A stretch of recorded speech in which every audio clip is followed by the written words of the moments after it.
Hello. Hello, hello. Hello, everyone. On the stream, Dan and Dabomb. How you guys doing?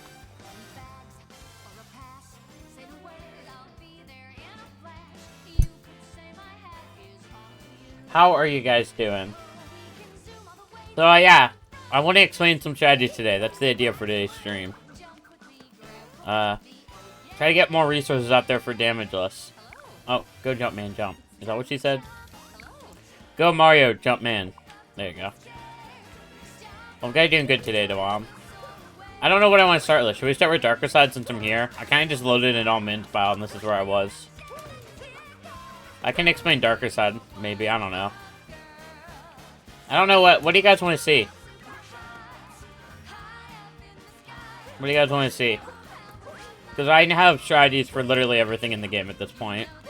And I don't think any of them are going to change. I say that, but I literally made a tutorial for Topper. And I just changed my Topper strategy last night a little bit. Because I nearly got bit by it in a run. Okay, we can start with Darker Side. Let me grab a frog. I literally don't do anything special for this first part. This first part doesn't have a strategy. It's called Just Don't Die. It's called Don't Be a Noob. If you die here in a demo, just run before entering the pipe, you suck. And you shouldn't be running the category. That's probably mean. Probably mean. The Dark Side Topper. Because I missed the dive, so I was workshopping a new strategy. A little bit. Just for the part where you dive onto him. I was trying to workshop a different strategy. I was doing the thing where you run to the side and then until he falls over like you do, I think. I was workshopping that a little bit. Okay, for this first part, I just roll down the middle here. Triple jump, whatever. I think that middle path is the safest right there. Backflip, cap throw, dive works for that part. Right here, you jump and cap throw. Just grab onto the bulls, whatever. Oh, how did that happen? That was weird. What I want to say is I do always make sure not to ledge grab. What? I'm not even holding that direction. What is going on? How is Mario doing that? Hello? I am so confused. I'm like a neutral stick. Oh, yeah, okay. So don't ledge grab on these little fence things. That's like number one. I make sure to always time my wall jump so I'm not ledge grabbing. Now for this part, I am going to try to do a cap bounce and skip all of these pulls that go up and down. I don't like them. They're bad. They're stinky. So we do a cap bounce, cap throw, dive, and you'll make it right to this one perfectly. The thing, no, I don't have drift. I don't know. I was like neutral stick there. I think Mario was just grabbing onto the pool weirdly. Maybe. Maybe, I think I do have a little bit of drift on this controller. I probably should invest into getting a new one. But yeah, I don't like these pulls to go up and down. And the thing with the pulls are, the hitboxes are mad busted. So you can be like a full, you can literally be a full Mario length away from the pool and he'll still grab it. Like, the hitboxes are mad busted. I think that video just went public, by the way. That Dark Side Yoshi Sinking Island tutorial just went public like 1 minute ago. So watch that if you want later. Okay, yeah. I don't know. I think it's not really noticeable whenever I'm playing with Mario, the drift, but maybe it was noticeable there. It's only noticeable in specific spots. It's weird. Anyway, for this part, I like to do a cap bounce and a cap throw dive, and then I like to do long jumps. I like to do a cap bounce to get onto the first one, and then long jumps line up perfectly from there. I think a cap bounce is the best way for the first one. Capture this lava bubble. This first one doesn't really matter when you time it. I don't think. Just make sure you don't run into one of those lava bubbles. Wait for that first moon snake to pass over, and then wait for this one to pass over again. I'm holding Y for all these jumps, by the way. Yeah. Okay, so my timing here, I like to wait for, I think my timing's already off. I like to wait for, okay, so this one, we start counting with this one. I like to wait for this one to pass once, and then this next one right here is going to pass. And then I'm going to wait for this back one to pass one more time, and that's when I go. So 1, 2, 3 passes, and then as soon as it passes, I go. Perfect. And I always aim for this little edge right here. I'm aiming for like this half right here. This half right here. This back half of the bubble. That's what I'm aiming for, of the little lava pool.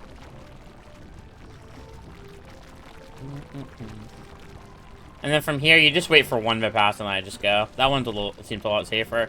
It's just that one jump in the middle is the hardest part of, like, all of Darker, I think. Now, whenever you get here, I just capture this guy right away. I don't really have a specific cycle for that first one, because it's easy to make. Okay, you push up this one. You can wait. So, another strat I should explain is you can wait here all day for this next cycle to my left here to line up. You can literally sit on this platform right here for a pretty dang good amount of time. Perfect. So then, just wait for these guys to get out of the way. So I like to sit here until the next one is just opening, and then I go. That way I don't have to deal with this, the what do you call it? What are these enemy names again? I forgot already. So now, here, you have two options here. You can either choose to do the uproot skip that's used in, speedruns, or you can choose to go over... Burbos, thank you, Dan. Or you can choose to go over, and do the, what do you call it, the fuzzy room. I don't know if I quite remember my strategy for the fuzzy room. It's been a minute. I don't know if I quite remember the queue. But, uproot skip, I like to go here. I like to fully extend without shaking here for the up... Oh, wait, this camera's weird now. What is the camera doing? Okay, fully extend without shaking, and then walk off and shake at the same time, and that'll get you up here. I think, that might be safer than the fuzzy room. I don't know, I always go back and forth.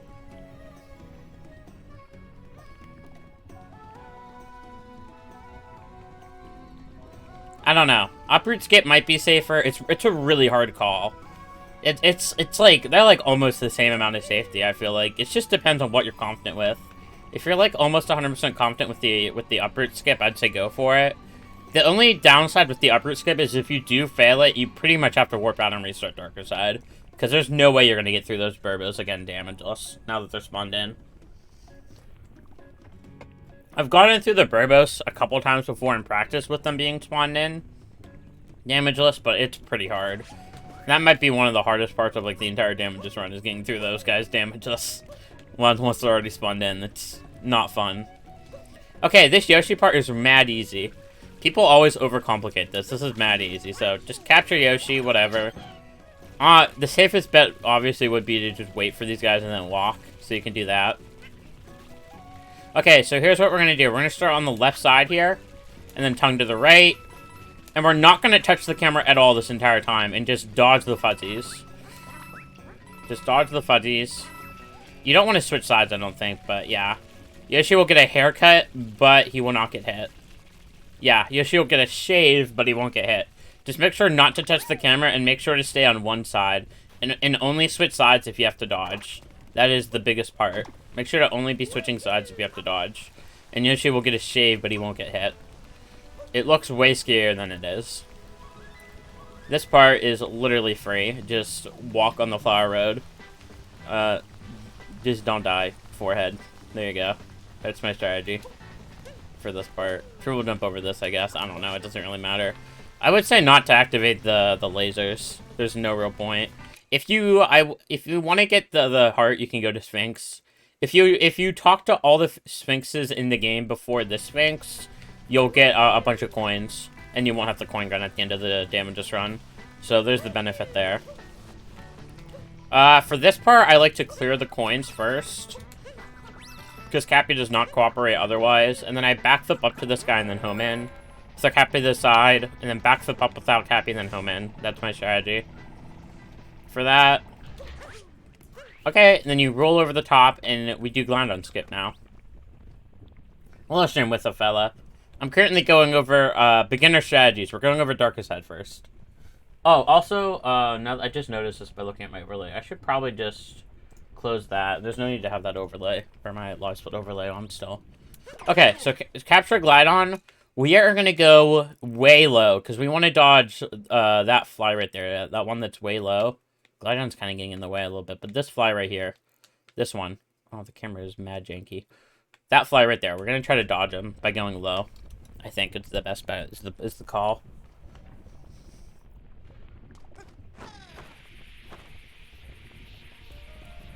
And then as soon as we hit the air gust, we're going to shake.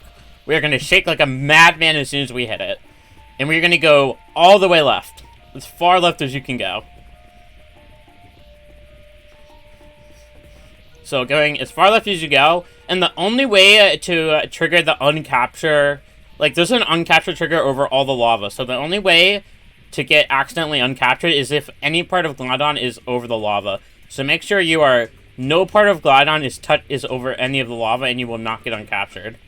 And just make sure to... I am holding the B button and shaking this entire time. And then still make sure Glidon is over, and then, like, right now, I'd say go in. Like, last possible second. You do not have to go in early at all. And, yeah, that's Darker Side Damageless. Just like that. The rest of this is completely free.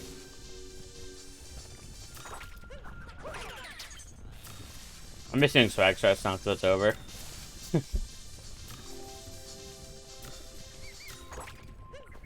Spin throw, you skip for the fans. Thank you. We did it. How do I get... There we go. It just takes a minute. I'm never, like, actually using Scarecrow. Okay, that's Darker Side Damageless. Something I have yet to do in a run, but I just did first try right there with explaining. You just don't do it. You don't do U-skip. That was just me being a show-off. You don't do it. You don't do U-skip and Damageless. That's not how it works. If you do U-skip and fail it, that's on you. That is 100% your fault. You just don't do it. There's coins behind this tower if you want them, but yeah. I think I did a good job explaining that. I think all my strategies there are pretty clear. Pretty much the only hard part, like I said, is the Podoboo part. Just make sure there are no moonstakes in your way whenever you jump. And that's like the hardest bit of Darker for sure. The rest is pretty self-explanatory and not too bad. I can go back and explain the fuzzy part if you want. I don't know.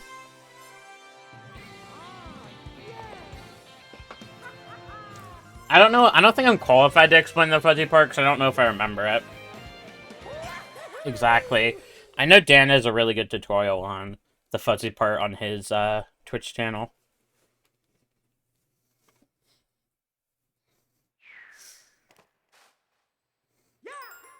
Okay. Where do you want to go now? I can go on to other sub areas now. Honk. I'm gonna highlight this VOD as well. So people can come back to view this at any point. I'm probably gonna go for like 2.5, 3 hours today is the plan. So we'll see how many sub areas we can fit in that time. Mushroom refights, I could explain some of the refights. I kind of want to go over sub areas and stuff that'd be more applicable to more people though.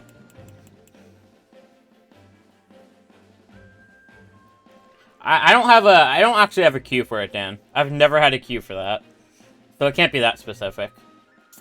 I've never had a queue for it. I just shake like right before I enter and it just works every time. I've never had a queue for it. And I've gone in every time. I can go over some of the refights if you'd like though to bomb. I could do that.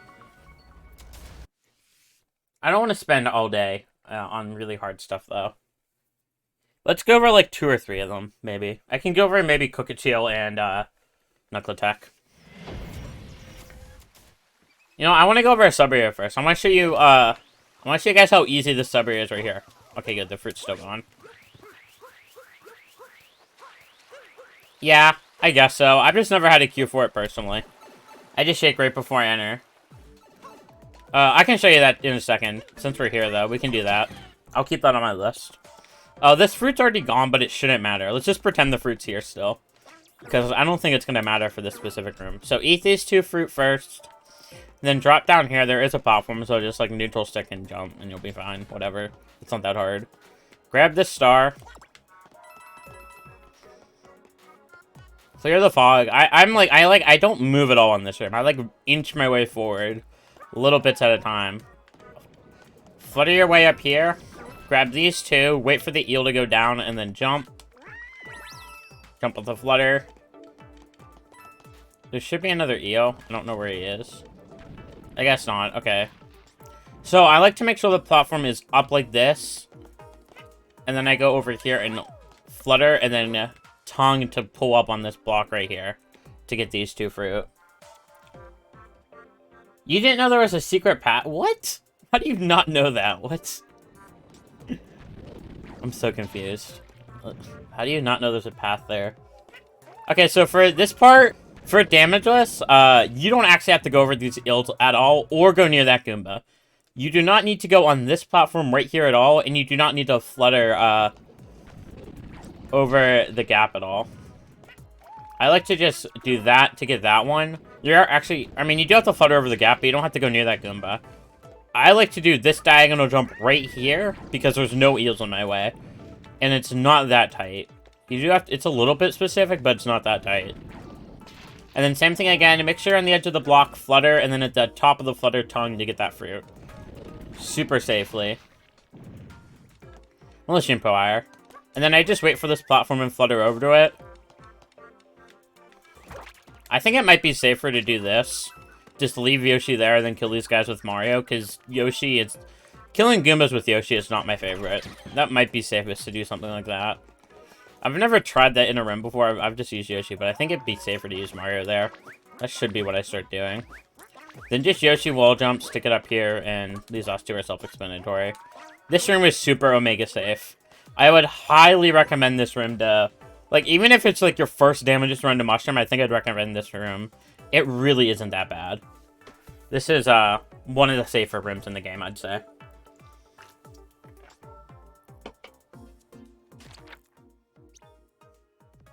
That's that room. Do we still want to do refights, or do you want, or Demon? You know what, I can go to Sand. I do have a shot for Cookie Tail. Do you want me to go over? I can go over Cookie Tail while I'm here. Cookie Tail is the hardest boss in the game. This Cookie Tail refight is the hardest part of any Damageless runs, but I have recently workshopped it a little bit. Okay.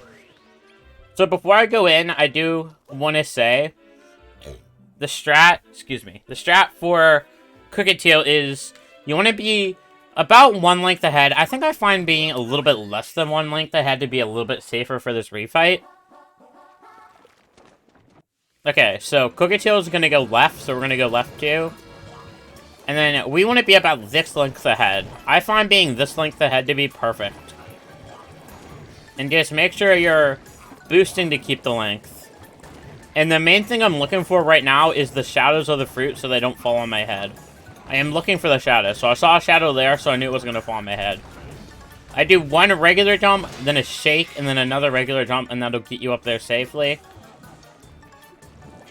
Cookie Tail's going right, so we're going to go right and get into position here. Look for the shadows. I like to do a shake jump to get over that moon snake. Shake jump to get over the moon snake. Just constantly looking out for the shadows. There's a shadow there, so I'm going to shake. I find that hugging Cookie Tail, like pretty much hugging Cookie Tail, is one of the safest strategies. I'm going to do that, and then I'm going to do a regular jump to get over that, and then 1 more regular jump. And I got invisible, but it's okay. I was ready for it. Going right again. Gonna dodge the moon snakes while looking for the shadows. Shake jump to get over that. Cookie Tail's a little bit close, so I'm gonna shake a little bit to get a little bit further away. Shake boost to get over that. You can also do regular jumps to get over the moon snake. My gripe with the regular jumps is it guts my momentum, so I don't like it. Just slowly but shortly making your way up here, dodging the durians to land the final hit. Pretty much just be 1 length ahead and make sure to time your jumps over the moon snakes properly. It's the same strat as regular Cookie Tail. It's just the moon snakes make it a lot scarier, and the only fruit that spawns is the durians. Well, I'm not in a run, so there's no nerves.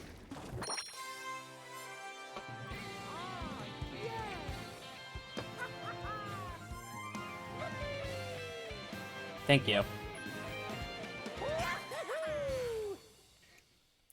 That is definitely the hardest part of Damageless right there. This boss, I would say this. I would want to say this boss gets easier with practice, but it doesn't. It's just it's a crapshoot every time. It's a stupid boss that sucks every single time. I'll go to Mushroom, or Sand, and we'll go over the invisible platform in there, because the Bomb City wanted that.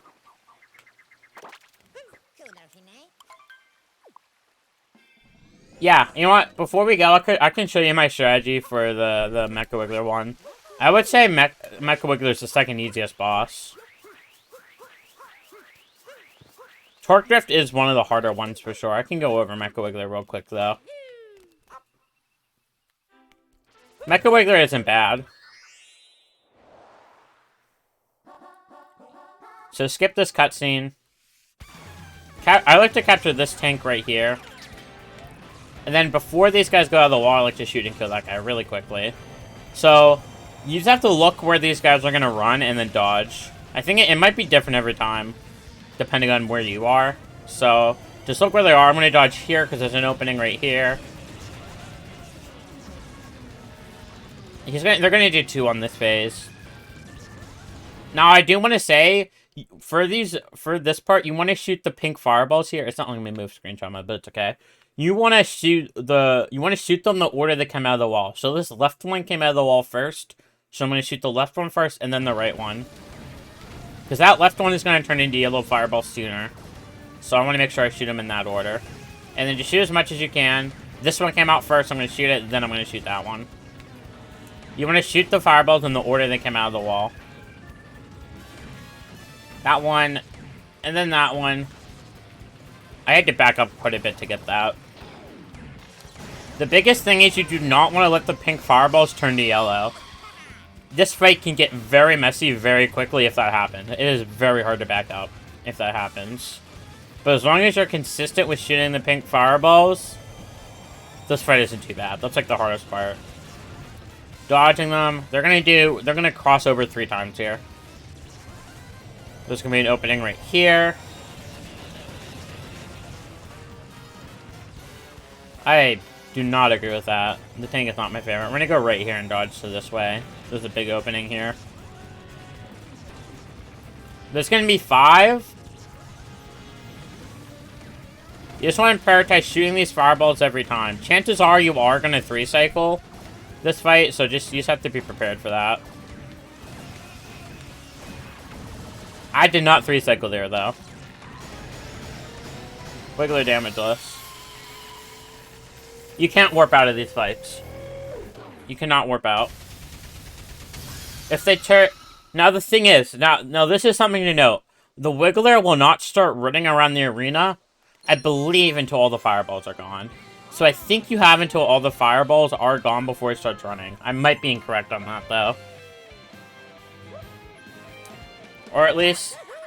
I don't know. It's something like that. He doesn't start... I know it's that for the first fight. I know for a fact it is that in the regular Night Metro fight. I can't recall if it's the same thing for the refight or not. But I know for a fact that is that is how the fireballs work in the regular fight. That boss isn't too bad. Torque Drift is a lot harder. I always go back and forth on what I want to do with Torque Drift, I think, a lot of the times. Torque Drift is a harder one. I can show you Torque Drift. Good. I like, for Damageless, I do like to do this jump. I think that jump right there is the safest way to get up to Torque Drift. If you bonk, chances are you're not going to fall in a Goomba, because I don't think they see you from there. So if you bonk, you can warp out if you want, but chances are you're not going to, no Goombas are ever going to be anywhere near you. So I'd recommend that vault for getting up here. Okay, starting this fight off, capture this uproot. Now for this first phase, I'm going to go quick enough so no lasers spawn. I'm going to immediately go to this first one.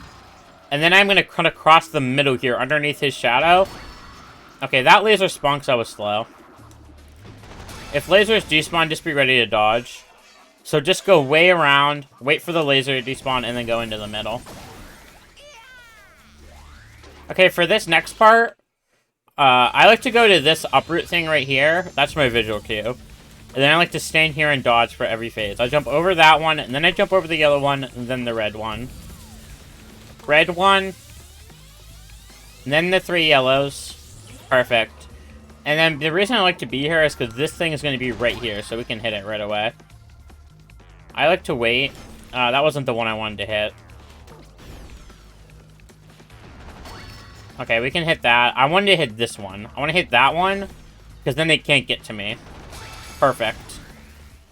Just like that. You want to spawn that one right away, before you hit the next one.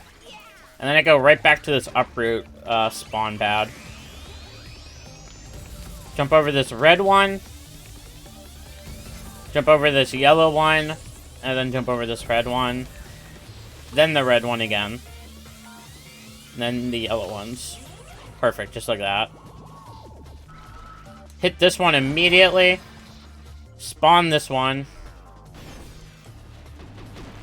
Oh, I screwed that up pretty bad now, didn't I? Oh, okay, this is a bad fight. I screwed this up bad. Can he still hit me out here? He can. This was a big... Okay, I think as long as I'm still moving, I should be fine. He should lock into this laser now. Is he just not hitting me? Okay, cool, I'll take advantage. I guess he stopped... Okay, this was bad. Okay, let's try this fight again.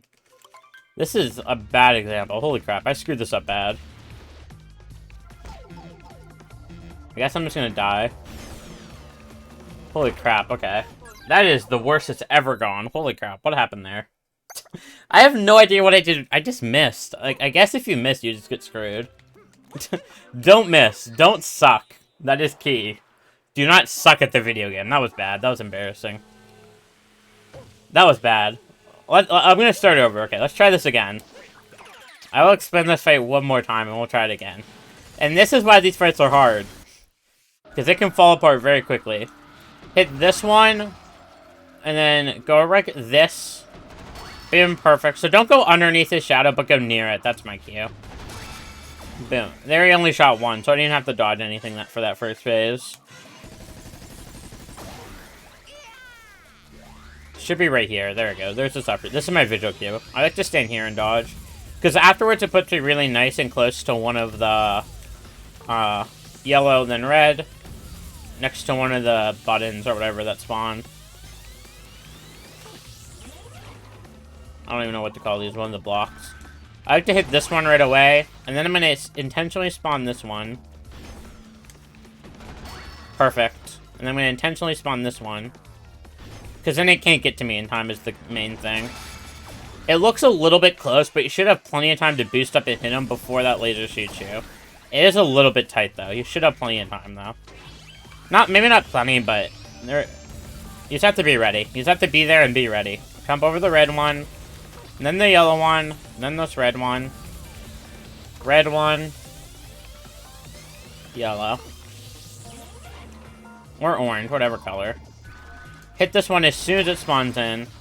Spawn this one intentionally. Hit this, it won't reach me. Spawn this one intentionally. Hit it, it won't hit me. Perfect.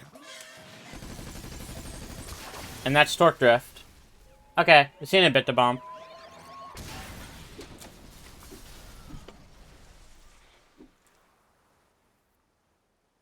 That is a much cleaner version of that fight. It fell apart the first time pretty quickly.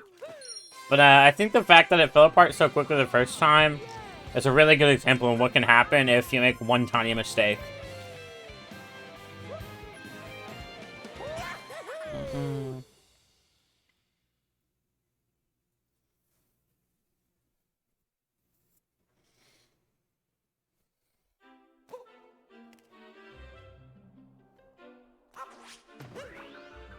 Yeah, I just stand next to the uproot spawner and the block should spawn pretty much right next to you.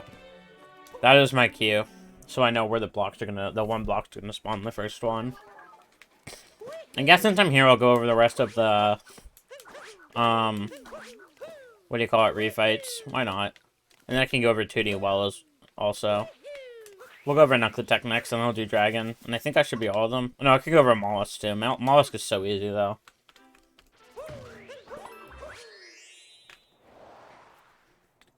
Okay, Knuckle Attack. Okay, skip the cutscene. There's going to be a block to my left here. I'm going to let the hand get close, and it's going to hit it, and then I'm going to immediately capture with the jumping cap throw to my right. I just immediately capture the hand to my right there. Or to my left, sorry. With the block to my left. Long jump, and then, like, 2 jumps should get you out of the way there from the fist. And then get up on this ledge here. And just throw Cappy. That way the mummies can't hit you. There's a block right here, so I'm going to try to hit this one. Perfect. I'm going to go underneath it and then jump and capture behind me to capture the fist.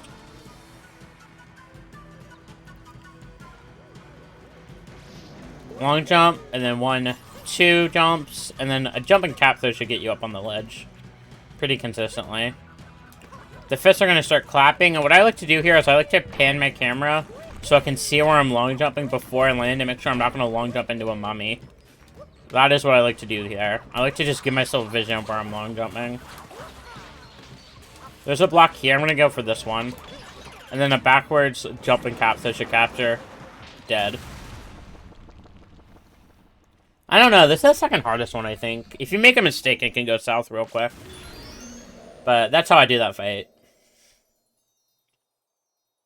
Just stand on the ledge, make sure... Oh, mummy. Hi, mummy.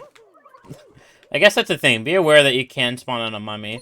Delaying the last hit just a little bit can be a little bit useful. I forgot about that. I actually completely blinked on that. That mummies can spawn after the fight ends.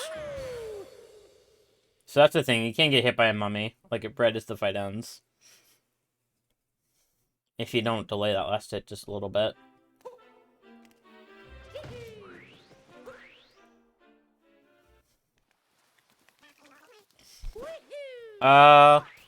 Mollusk, and then I guess we'll do Dragon.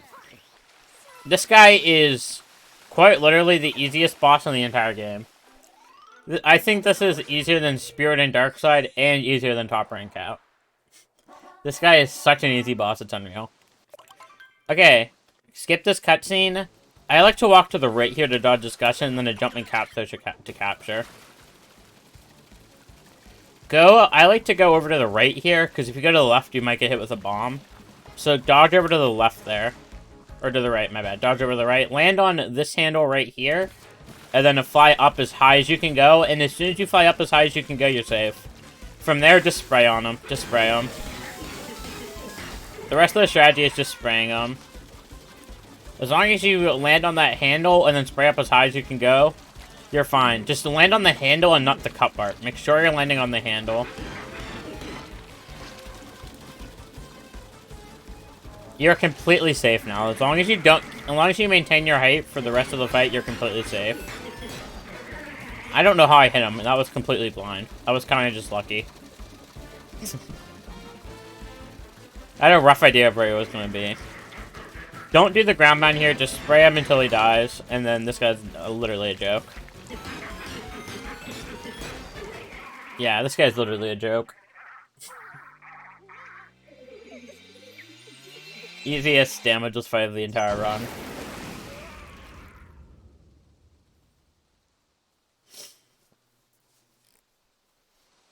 Literally safer than jump rope.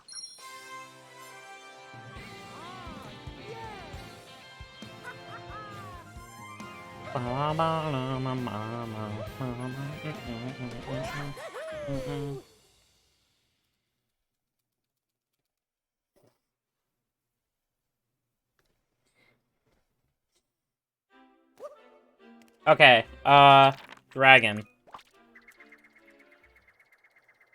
I'm probably gonna make individual videos, maybe. Maybe make a video for all the refights eventually, but this is just a brief explanation in the stream. Maybe I'll find ways to go more in depth in the video. But for now, this is, just a brief explanation on my strats for all those fights.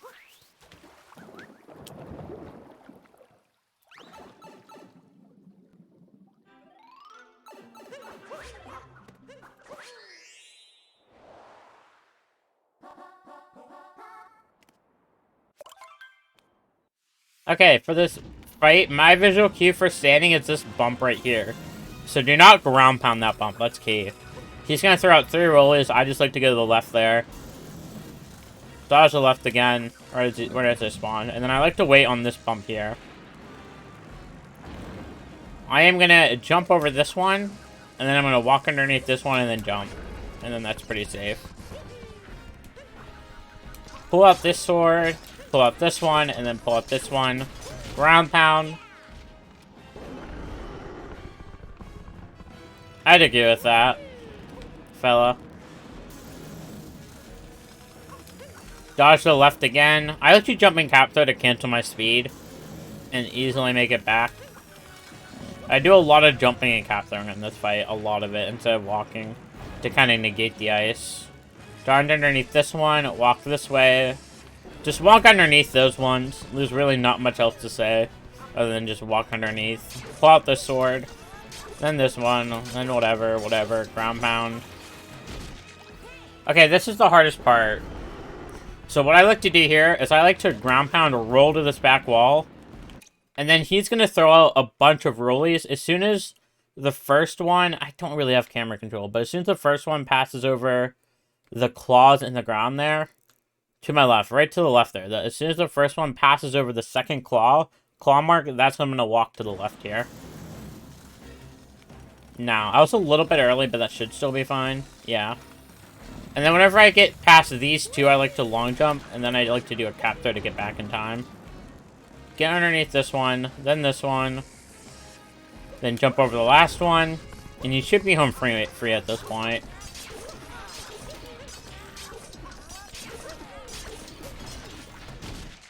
And that's how you do that fight without a hit.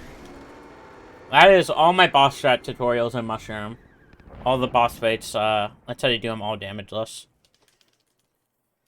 A lot of them aren't too bad. It's mainly just Cockatiel and Knuckle Attack. Those two suck. I'm gonna go over 2D well now. That's the last hard part of Mushroom here is 2D well.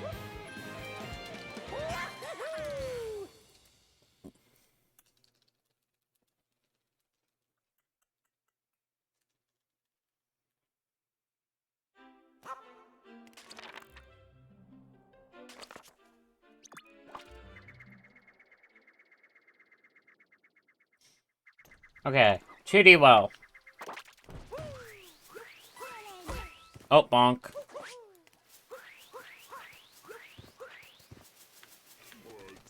I like to wait a little bit before I enter every time, because sometimes the loading zone despawns. And you can die instead of entering the you can die here instead of entering the pipe, or whatever, the warp. Okay, go into this pipe. This part I just like to coin grind a little bit here. And then as soon as that block's out of coins, that's kind of my cue to make sure to start jumping again. Okay, I like to go to this block right here. And then this bill is going to come for me. I'm going to bounce off of it, go on top of these blocks, and then jump over those two. And just hug this cannon so it doesn't shoot a bill. Then hug this cannon so it doesn't shoot a bill. And then I bounce off this bill for the first moon. Jump up here, then here. Jump over that. I make sure to wait for that bill to spawn, then jump over it. And then I'm going to walk here. This bill's going to get close, so I'm going to do a backwards jump and land in this little opening here. For this part, I just hold Y and then left. Hold Y and then right. And then I hold Y and just time those jumps perfectly. I don't really have a cue for that, unfortunately. I kind of just eyeball it and jump at the right time. I don't have a cue for that part. I am not holding Y for this part. Okay. Jump here. Jump over these two. I'm not holding Y for that jump, by the way. I just jump with Mario walking. You don't have to worry about these fuzzies. They'll line up. The ones behind me, they'll line up perfectly. Jump here. And then I just crouch, wait for the fuzzies to pass. I make sure I'm, like, in the middle of the screen before I crouch. And then I enter the pipe. Now for this part, I am gonna... I guess I can clip it. I can clip it, maybe, and then explain. But what I'm gonna do here is there's, I don't have an... I can't really show you really well, but that mountain there, as soon as Mario touches... Here, I can maybe zoom in a little bit. That mountain right there, as soon as Mario touches right where my square is right there, it's really hard to show, but as soon as Mario touches, like, that little lip of the mountain, I'm going to jump, and I'm not holding Y this entire time. So jump there, and then they'll line up perfectly for you to bounce on that bill. I am not holding Y at all in this room. Just time the first jump with the little, where the mountain, right where the mountain ends, I guess. That's my cue. And it should work out well there as long as you're not holding Y. And that's how to do 2D well damageless. It is really scary. It's one of the hardest 2D sections in the game. I'm gonna see if I have water in my fridge. Yeah, I don't know. I just do that. I'm really bad at telling, like, what a big jump and a small jump is. I'm really bad at that, Dan. I just kind of jump. I don't know. I'm bad. I'm not, like, really good at this category. But yeah, I guess if that's what I did, that's what I did. Okay, I'm gonna see. There's a fridge right behind me. I'm gonna see if I have a water in it real quick. Give me 1 second. 1 second. Ah, about the microphone.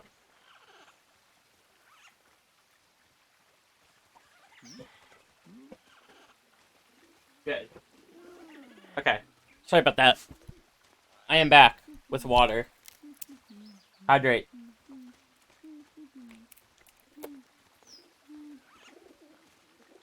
I do know that, Dan, but in the moment, I'm bad at telling.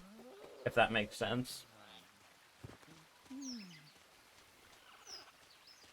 But now that I'm thinking about it, that's definitely what I did.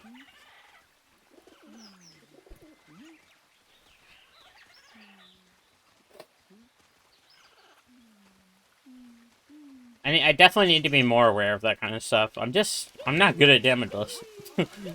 I don't know, maybe I am. We can go to sand now.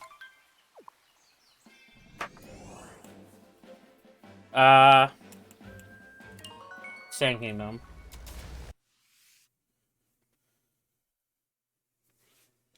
That is true, Dan.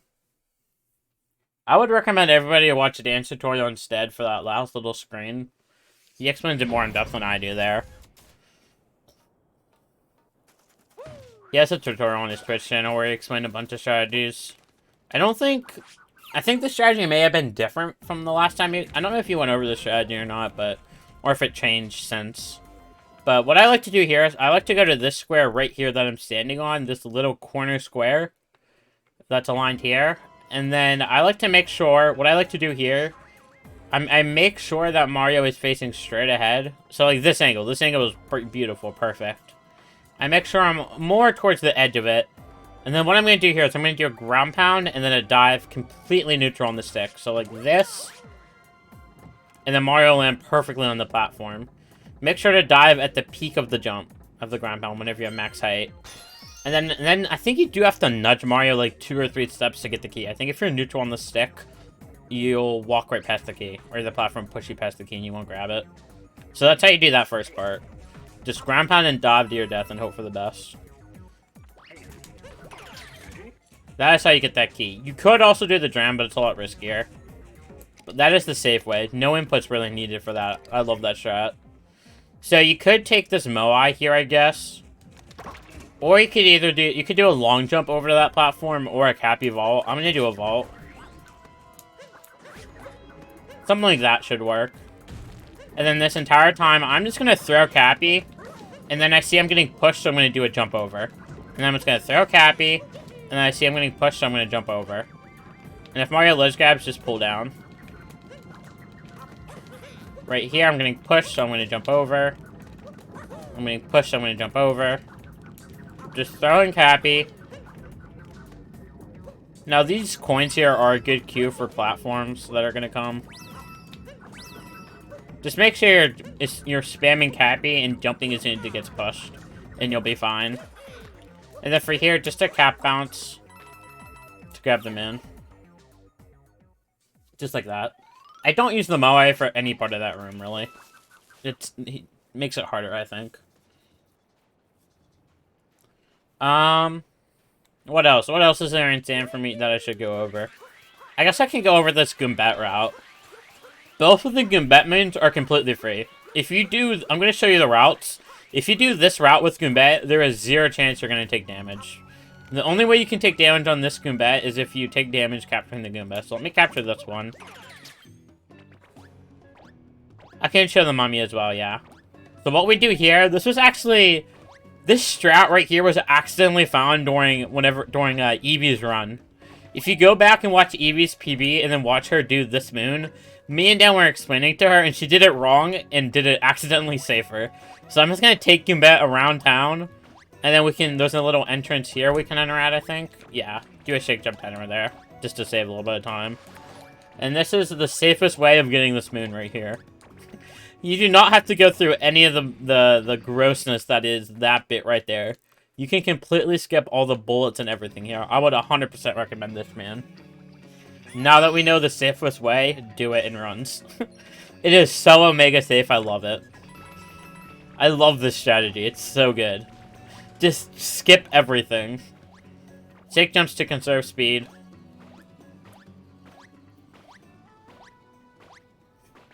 I don't know if I have to show taking this Goombette to the edge of the map, or this Goomba to the edge of the map. I'm not gonna bother. Just don't run into Cacti Forehead. Cool. I'm not gonna bother. That's the main, I've covered the main strat. If you take damage going to the edge of the map, that's on you. Just don't hit the Cacti. That's, like, literally it. Okay, Mummy. I can go over the Mummy now. Okay. So there's gonna be 3 torches, right? 1. Okay. Well, how is this guy already spawned? I didn't even look at him. Is it because of the camera? Whatever. I don't think he's actually spawned, is he? Yeah, no, he's gone. That was just a glitch. That was a visual glitch. That Mummy wasn't actually spawned. I knew it. Okay, anyway, there's 3 torches. So I ignore this one directly ahead. So I look at this torch. This is torch 1. This is torch 2. And then this is torch 3 right here. The Mummy with the moon is going to spawn in between torch number 2 and 3. So he should spawn, like, right here-ish. So I'm just going to inch my way forward slowly. In between torch 2 and 3. And then I just jump on him. I missed that jump. It's okay. Just like Goomba stacking, jump on him. I barely nudge the stick forward whenever I jump. Just make sure you don't jump short. That's the biggest thing. If you jump short, you might take a hit. But make sure to do a big jump so you jump either over him or right on him. That's the biggest thing. Yeah. I can go over this P-switch, too.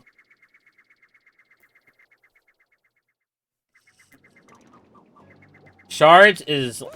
If you... I would 100% recommend doing shards. The only risky shard is this one, and you could literally just go up to this edge, and then ground pound down throw, home in, and Caviar Reject. You don't even need to go over the poison there. That's the only risky shard. Everything else is free. Just throw Cappy and home in, so you don't even need to go near that cacti. That's the safest way of doing shards. Just make sure to ground down throw and home in there. So for this one, I like to make sure I'm aligned roughly right here, because 2 platforms are going to spawn, one to my left and one to my right, and I want to be in the middle of both of the platforms that spawn, which is roughly right here. I'm going to throw Cappy and home in to activate the P-switch, and then I'm going to do a ground pound jump, and then do this up-down camera angle, and then ground pound right above the P-switch. I do the up-down camera angle just so I can line Mario perfectly above the key. And then do another ground pound cap through dive to get the moon from there. The main reason I do the ground pound jump is so I can give myself time to adjust the camera before I do the dive. That is like the main incentive for me doing the ground pound jump. Yeah. I can't really think of anything else in sand. I would go for a Sinking Spire or whatever, but there's not really a strat for it. It's kind of just do it, so I can't really explain anything there.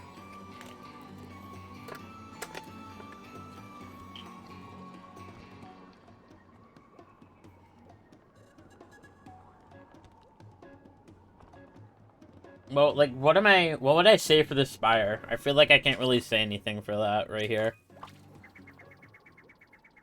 I literally don't have a strategy for this room. I just don't. I'll be completely honest. This is one of the very few rooms in the game that I don't have a strategy for. I guess I can do it at least so you can see it done. But I just don't have a strategy for this room. I just capture this wire. Just capture these rocket flowers. Jump here. Jump here. Actually, I do have a strategy. I lied. I go right here, I take this coins, and then I jump over this, and then I jump over this. And then that should line you perfectly for this key. I will mention, as long as you are on the slope, you can warp. Even if, like, you're falling, even if your rocket flower runs out and you're falling, you can still warp here. So if you miss the key, I would try to get up here first if you miss the key, and then warp back to here. And then that's the moon. The other part is just jumping over a little bit of poison, but that part isn't hard. Oh yeah, I should go over Round Tower. That's another thing I should go over, I guess. No, I don't really have a strategy for Round Tower either. I kind of just go out a set timing and then jump over some bills. First and foremost, make sure you don't hit those cacti right there. I'm going back and forth on when I like to go, but I think the safest bet is to go whenever that, here, I'll show it again. I like to go whenever this bill right here, right as it hits the pipe, that's when I like to go. So right now, right before it hits. And then you have to jump over this one. Perfect. Just like that. Jump over that bill. If you're close enough to the cannon, that bill won't spawn, I'm pretty sure. And then I'll show this again. Right as these two bills, right as like over my head I go. And then I jump over these two, and then I do get the purples here. Because that's kind of my visual cue. I get those purples, and then 2 more bills are going to go over my head. That's when I go. Jump over these 2 bills. Jump over these 2 bills. I'm just going to... I'll do a second pass for the notes. Jump over those bills. I like to get here, and then I like to crouch on this platform. I do like to get on the platform before the bills spawn. That's my preference. I think it's a little bit safer. And then grab this moon. Wait for the platform. I don't think any more bills are going to shoot at me here. Round Tower isn't that bad. I would highly recommend doing... G-Jams. Oh, hello. Welcome to stream, Ken, man. Your name color was the same as Nightbot, so I got confused for a second. And you have the turbo badge. I got very confused reading your name for a second, Ken, man. I don't know why. But what I would recommend for the Round Tower is I would recommend doing it once in Sand 1. So as soon as you arrive in Sand, this is like the 3rd moon I get in Sand. Like, I do this moon at like less than 10 minutes into the run. Just immediately. I just do it immediately in Sand 1, and then I come back in Sand 2 for a second pass. And I will show the second pass now. So same thing again, right as this bill hits the pipe, I'm gonna go.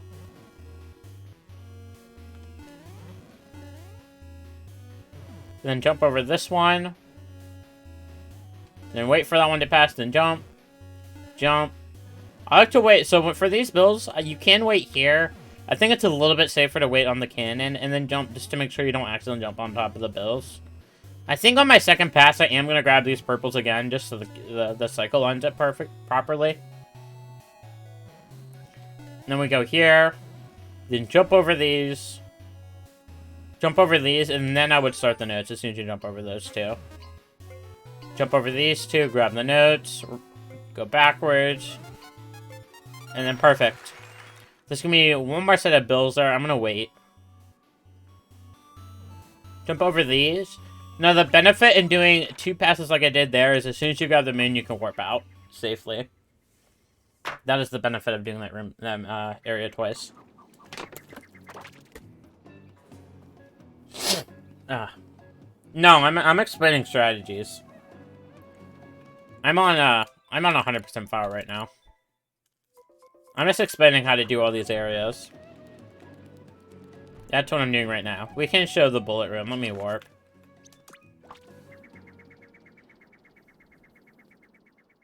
I think this is the last submarine sand that I really need to cover. That's at least worth my time.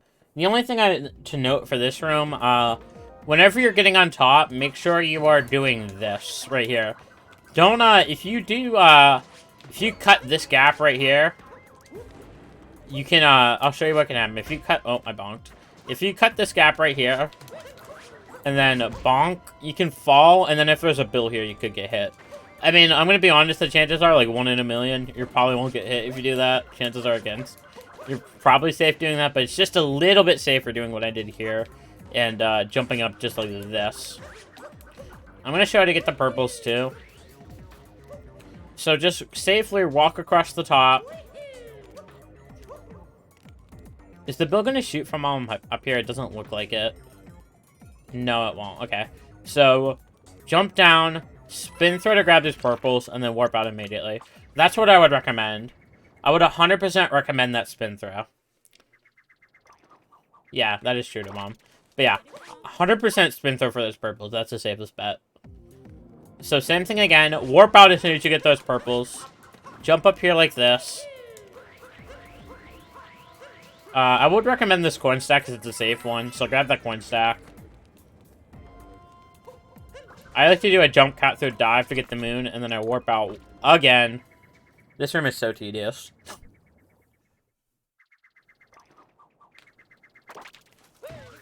Well, thinking on the map button. Map and pause are two different things. But yeah, I know what you're saying, Ken Man.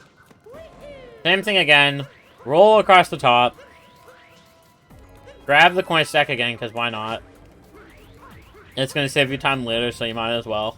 Even if it's only like 10 coins, it'll save you time later. Grab them in. There you go. Easy room.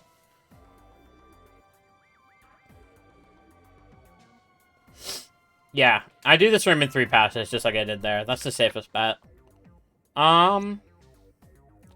Okay. What are the rooms? I guess, should I show Floating Pipeway? I mean, yeah, but you do need 75 purples for this kingdom, and that's a set of 6. So I think that set's worthwhile to get. That is a set of 6, so it is... I would say it's one of the more important sets in the game to get, because you need so many in sand, and it's a really big number. And there's a lot of purples in sand that are risky.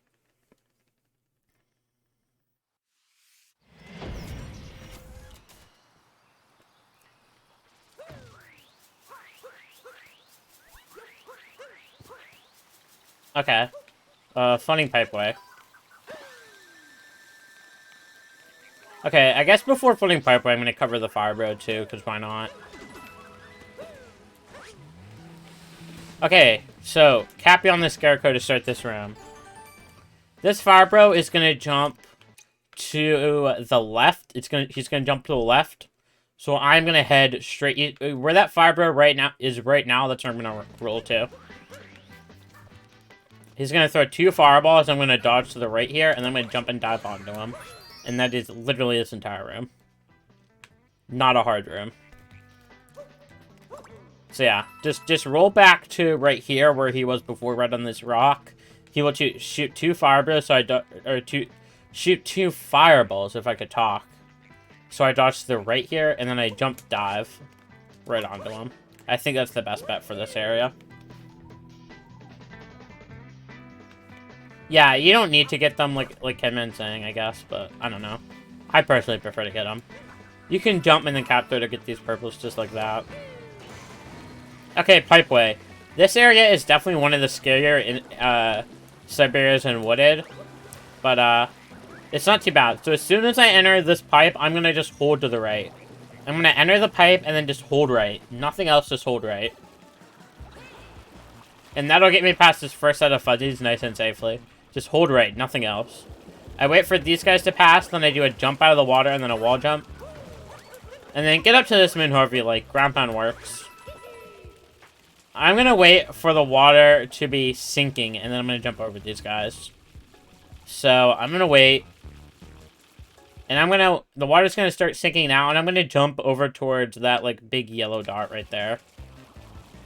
Right now, you can jump safely over him, just like that.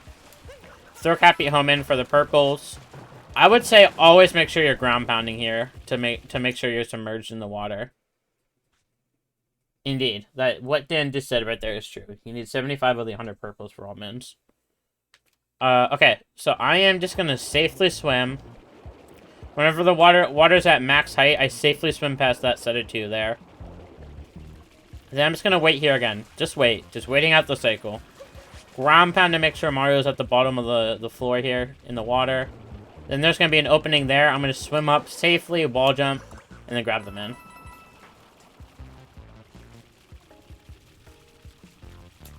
That's Floating Pipeway. Not too bad of a room. It's a lot scarier than, it looks a lot scarier than it is. I'd say. My strat for this room sucks, but I guess I'll go over it. Hold on. We gotta do, can I get up there without the pole? I cannot. No, I can. Hold on, watch. I want to go over this shot real quickly for this moon. There we go. What? Did that not work? I'm getting up here without the pole. I am determined now.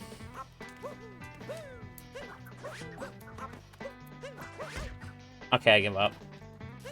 Why does that not work? This wall was deceivingly tall. I will say that much. Okay, there we go. I'll go over the tank room in a second, too. We'll go over all the rooms in this area. So what I like to do for this moon, I like to get on this platform right here. Grab this pole. Slide down. You can just cap throw, and then just constantly be moving. Jump, cap throw, dive to grab this one, and then all I'm doing is holding forward and mashing the jump button. That is all I'm doing there. I'm holding left and then spamming the jump button as fast as I can, and it works every time. Then just grab the key and take the platform back. Dan likes to use glide on here, but I think it's stupid. It's not it's harder. All you do is hold left and cap throw. Or hold left and jump. I mean, and that's it. It's literally 2 inputs for that method. It is stupid, Dan. It's bad. I will do it again. I will show you how safe this is. You don't even need to take the pole. Just take this. Walk. This is the riskiest part. Just cap, throw, a dive, and then hold left as soon as you get that first one, and then you're safe. You've never failed it. I think the timing's more precise. But to each their own, I guess. This room now. I personally don't like that strategy. That is my preference. Okay, for this room, now, the good thing here is there's 2 rocks, so if you mess up this first part, you don't have to warp out. You get 2 tries at this first part. So, what I like to do here is throw Cappy, and then I'm throwing Cappy, and then I'm holding Y this entire time. I'm holding the Y button. So, throw Cappy, and then hold Y and inch your way up to this rock, and Mario will grab it. Then I like to throw this rock diagonally. So, I like to stand roughly right here, and then I like to throw this rock in the Piranha Plant's mouth, and then I like to do a ground pound down throw to capture. And then as soon as I capture this guy, I'm not touching anything on the stick right now. Ground pound, just like that. On to capture and ground pound. And then I like to neutral stick spin throw there. And then I guess you can home in to get rid of that last little bit of poison. Same thing. Throw Cappy, hold Y, and inch your way up to this rock. And then same thing again. Throw the rock into the plant's mouth. Down throw to capture. Neutral stick, ground pound. And then spin throw to get rid of all this poison. Then what I like to do here is I like to long jump, cap bounce, cap throw, dive to make it right here. You do kind of... Now, that part is a little bit risky, but... So, you kind of do have to memorize where the platforms are. Okay, I'm sorry, Dan. I'm sorry. But yeah, you do have to memorize where the platforms are. My cue for landing on this platform is I like to land... I like to imagine this little entry point right here that I'm jumping underneath. I like to imagine it extends just a little bit further, and I want to land, like, pretty much right here. I like to imagine this little rectangle here extends a little bit further, and I want to land right in the middle of it from the cap dive. And that's kind of my visual cue, if that makes sense. So for this is this risky part. I don't know a safer strat. What I'm going to do here is a little bit risky, but I don't know a safer strat, personally. So I'm just going to go over what I do here. So I'm going to do a long jump, cap bounce, cap throw, and then dive, but I'm going to hold the cap throw button out and dive with X instead of Y again. And the reason I'm going to hold the cap throw button out is because while I'm doing the dive, I'm going to dive and shake the controller at the same time. So Cappy homes into the plant's mount and makes him fall over. That's what I want to do there. And I'm going to dive with X instead of Y. So I'm going to long jump, cap bounce, cap throw, dive. If that happens, okay. If that happens, you do have to be ready and throw Cappy again. I'll do that again. Sometimes Cappy just doesn't cooperate. I don't like this strategy very much, but that's just what I do. So, long jump. I think I have to delay the cap bounce more, yeah. Delay the cap bounce more and it'll work every time. Or at least it should. Yeah, delay that cap bounce, and that should work. If you fail it, you can just jump and throw Cappy like I did there for the backup. And that's a good backup right there. That first plant is the hardest part. So what I'm going to do is I'm going to let these guys spew. I'm gonna let these guys spew, and then I'm gonna dodge it, jump and throw Cappy into his mouth. And then bounce on him to kill him. Throw Cappy to get rid of some of this poison, I'd say. You could also down throw. You could also down throw from a distance. And then dive on his mouth, that's another option. And then that's how I do this room. This room can be scary. I don't think it's that bad, though.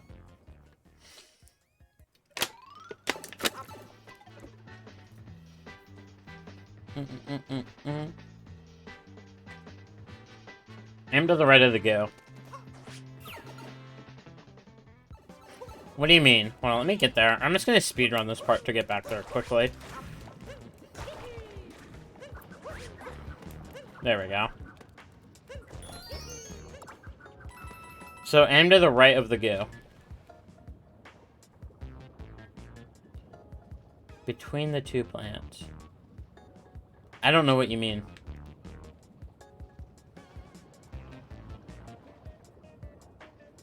Oh, do you mean right here? Do this, and then jump and cap through like that? Is that what you mean? That could also work. That's another alternative.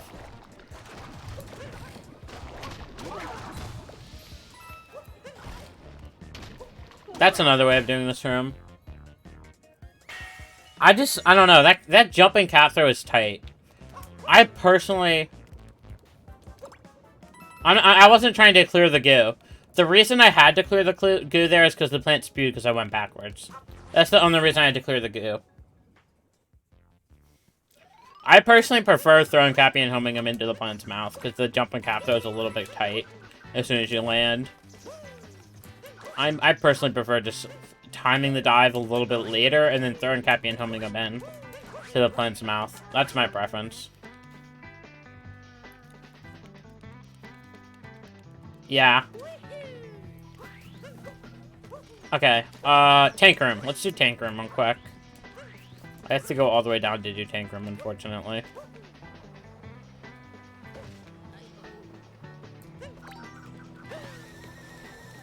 I'm gonna go over my safe strategy. This strategy is different than Dan's. The bomb. Do this strategy, by the way, for this room. Pay attention for this room. Okay, so this first moon's completely free. Just don't take damage, capture the tank. Just let the tank shoot before you capture, and then dodge the shot, and then cap throw to capture him.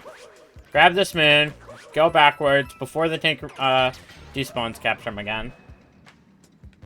Yeah, I have a consistent set for every room. The hardest part of Damageless is remembering everything, for sure. So hit this P-switch, and then I like to go back far away so none of these burbos get near me. And I just like to shoot them all dead.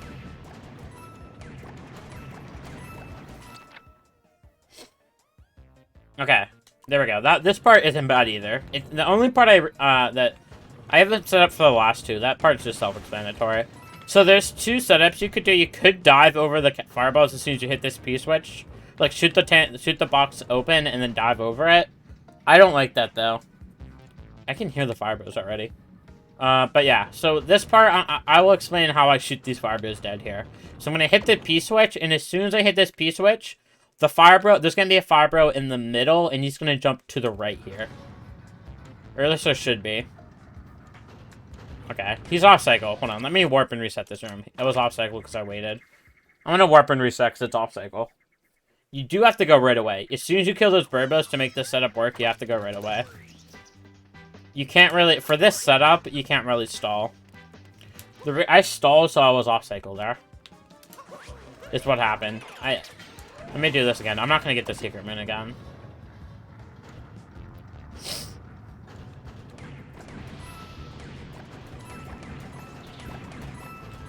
Okay. Okay, right away. So hit this P-switch. So there's going to be one guy. Okay, he's at the bottom. Shoot him. Then dodge the fireballs. He's going to jump over to the top there. I'm going to shoot him.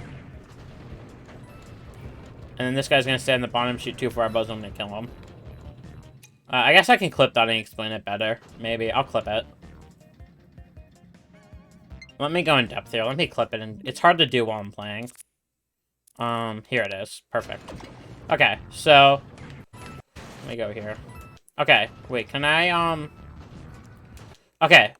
I don't have an arrow. Can I quickly download an arrow? That'll help. Give me 1 second. I need an arrow like Dan had. I'm not prepared for this stream very much at all. Arrow PNG. Give me 1 second. 1 second. Okay, this'll work. Right. Maybe. Okay, I can see chat again. 1 second. Unprepared streamer is unprepared. Browse. Desktop. Arrow. Why is this not a PNG file? It's a JPEG. I should have noticed that. That's stupid. 1 second. There we go.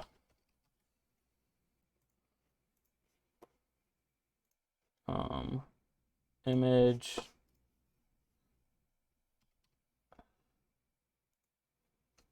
Oh wait, no, I still have this. It's at the top, so I could just browse. Okay, there we go. Holy crap, is this arrow huge? Okay. Okay. I want to move OBS. No, I won't be able to see chat then, so never mind. Okay, here's what we're gonna... Okay.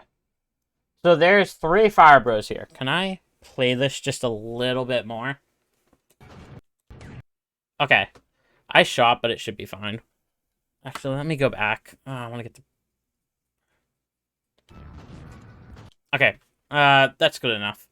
Okay, so here we go. Okay. So there's 3 Fire Bros here, right? This one, and then this one.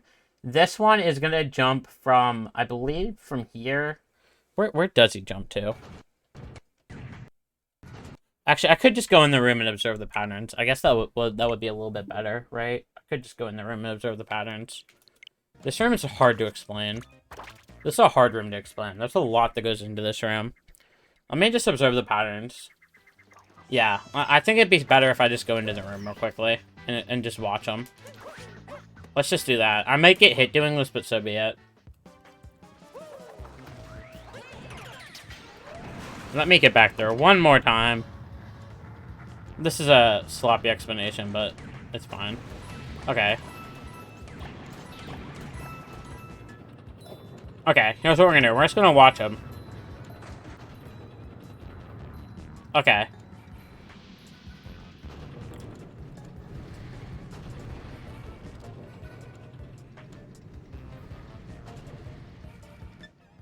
There we go.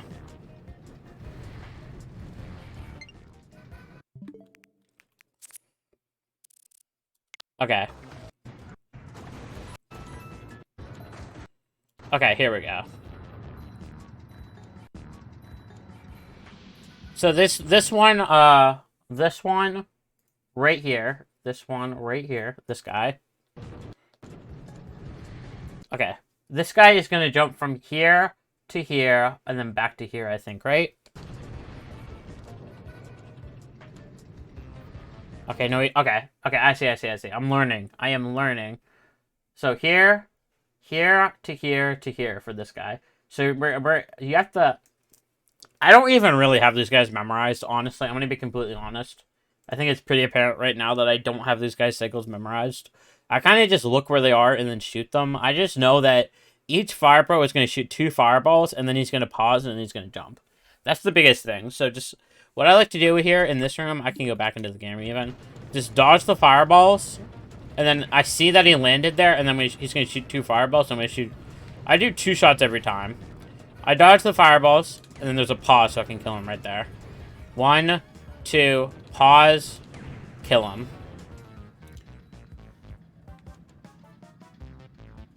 I don't like the camera nip. I don't know. I'm personally not a fan of the camera nip. I think it's harder. I think dodging the fireballs and shooting them is easy enough. I'll do it again, even. I'll do it again. If you want to learn the camera nip, go to Dan's channel, I guess. But I think this strat is just as safe. I've literally put like 5 minutes into practice in this strat, and I'm able to nail it every time. This room isn't that bad.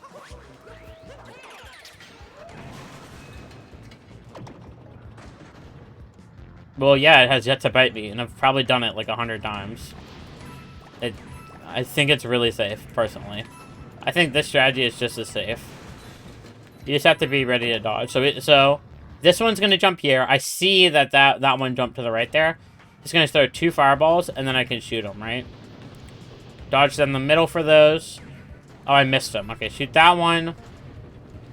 2 fireballs. I like to do 2 shots just in case one hit to fireball. Or just in case I missed like that. As long as you don't do 3 shots with the tank will never overflow or overheat. That's the biggest thing. So yeah, you just have to shoot them. That's like the biggest thing. I kind of just look where they are and shoot them. This bit, I do a long jump, cap bounce, and then I land, a long jump, spin throw to capture the tank, and then dive into the moon.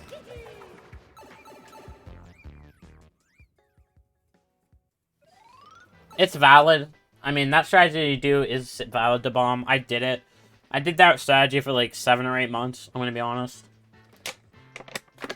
Until it bit me once, and I was like, maybe it bit me a handful of times. I was like, maybe I should work out something else. But yeah. I will say, at least do my bit for the end bit there, maybe. I think my path is a little bit safer for that end bit. Long jumping to that tank, and then, spin throwing for the last one. I think that's all there is in Wooded, really. I can't really think of much else that's risky. Actually, no, I can. Right here. This, Invader. So the Invader will not spawn Goombas until you unscreen it. The Invader right now is unloaded, so it's not moving or spawning any Goombas. As soon as I'm gonna climb the stairs here, and the camera, or I'm actually gonna ground pound you. I'm gonna do the fast jet right here.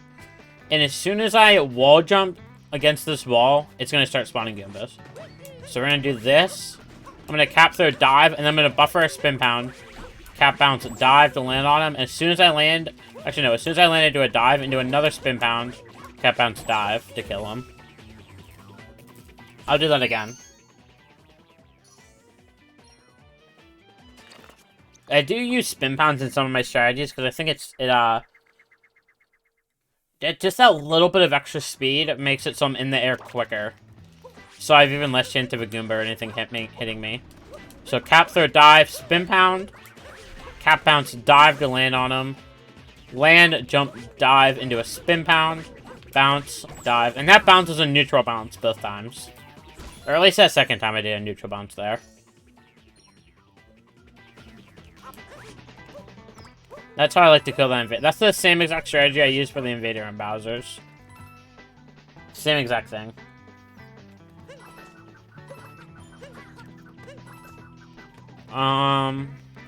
What else?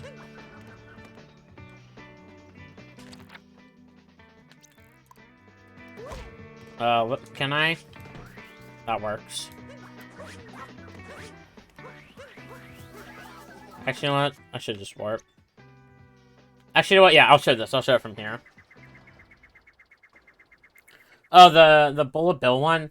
I can show that off. I was gonna show off, the maze real quick here first. I will go over that one next, though, because I'm pretty much gonna be right there. So the safest way of capturing an uproot for this maze is going over by this nut right here. Align yourself with the nut right here. And I like to wall slide down to the nut. Just like this, nice and easy, like. And then you can grab the moon. You're pretty safe on top of these blocks. The main key is just getting on top of these blocks. Then jump down. And then quickly cap throw just like that. That should be fine. Okay, shard 1, nice and easy. Get the nut right here. Shard 2 is also pretty easy, as long as you don't suck. Hello, come on. Okay, this is where the strategy comes into play.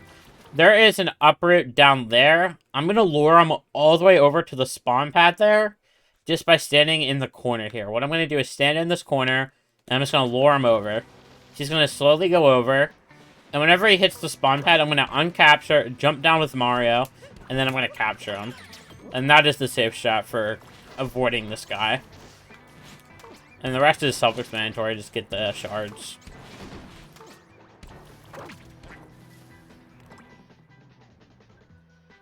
I don't know if I really have a strategy for the moon pipe. It's kind of the same thing as the dark side room where you kind of just have to do it. It's not that bad at all.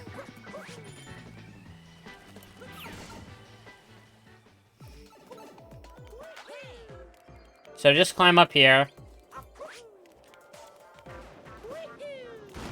I will say, I like to do something like that and take that path right there. And then roll into the key. I like to jump over that block like that with a triple jump. That works. And then drop down. Cap through to capture. And then just shake. This room isn't bad. This room is definitely not bad at all. It's just getting to the bill is the only risky part.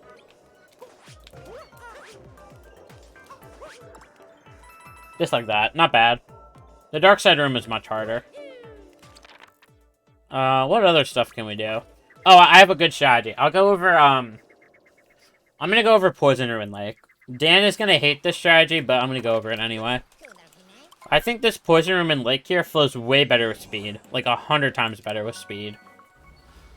It's more risky, but I like it better with speed. With speedrun strats. I just do the same exact speedrun strat every single time. And it works out every single time.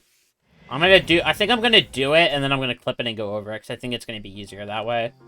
Because it's a pretty quick room. So I'm gonna do it, and then I'm gonna clip it and go over it.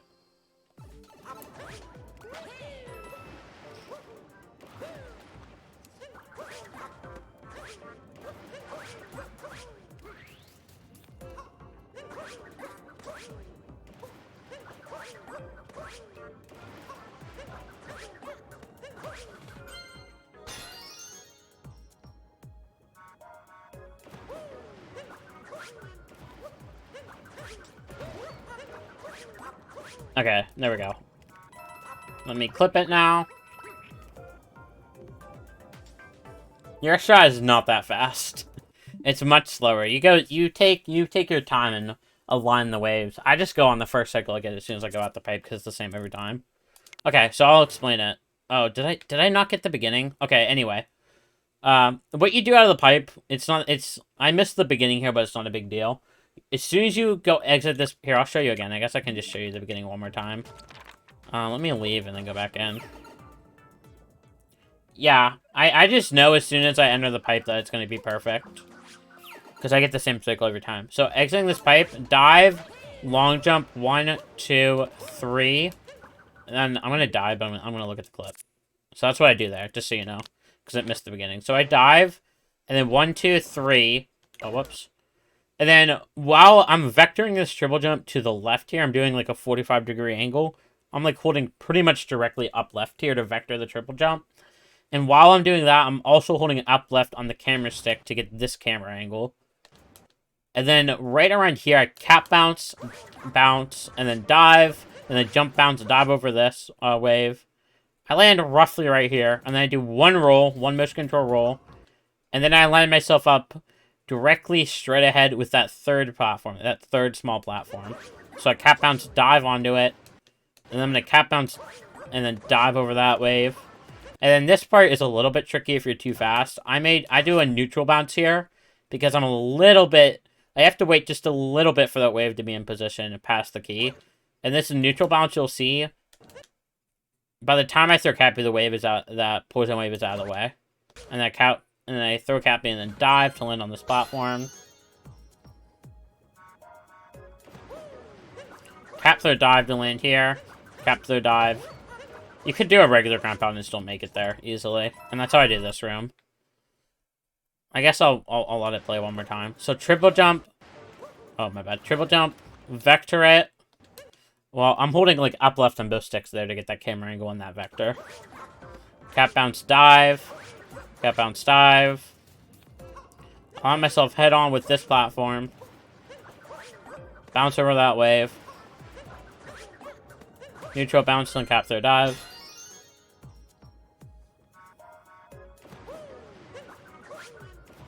Land there with cap throw dives, and then that's that room. This room really isn't that bad. I think I like the speedrun shot the best for sure. It is risky. If you do make one tiny mistake, you will probably die. likely, but I don't think it's that hard of a room. Maybe that's just because I've done it a bunch of times. Yeah. I think the speedrun strat's the safest. You could also look at Dan's strat. I think Dan and I used 2 completely different strategies for that room. I mean, yeah, unless you land on the poison, then you're kind of screwed.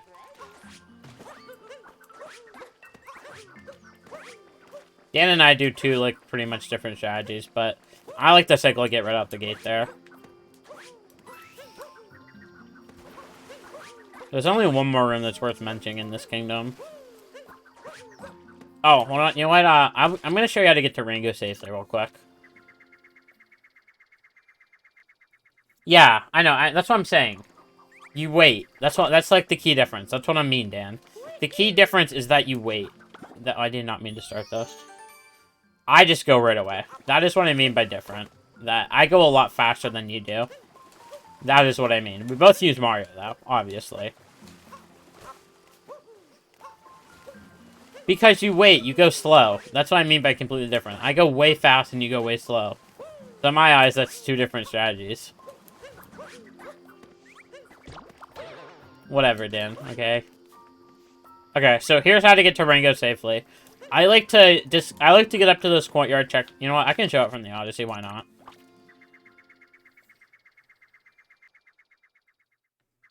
I guess that's true. Okay, so from the Odyssey, this is where you're gonna start.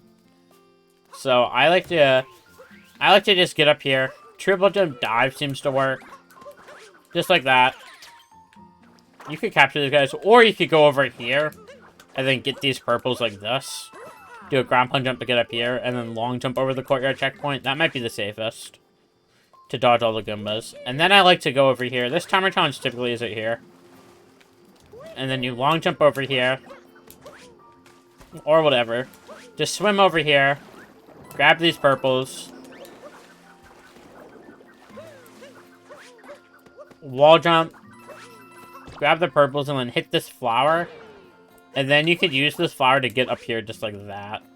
And that completely avoids using any of those Goombas down there and potentially taking a hit.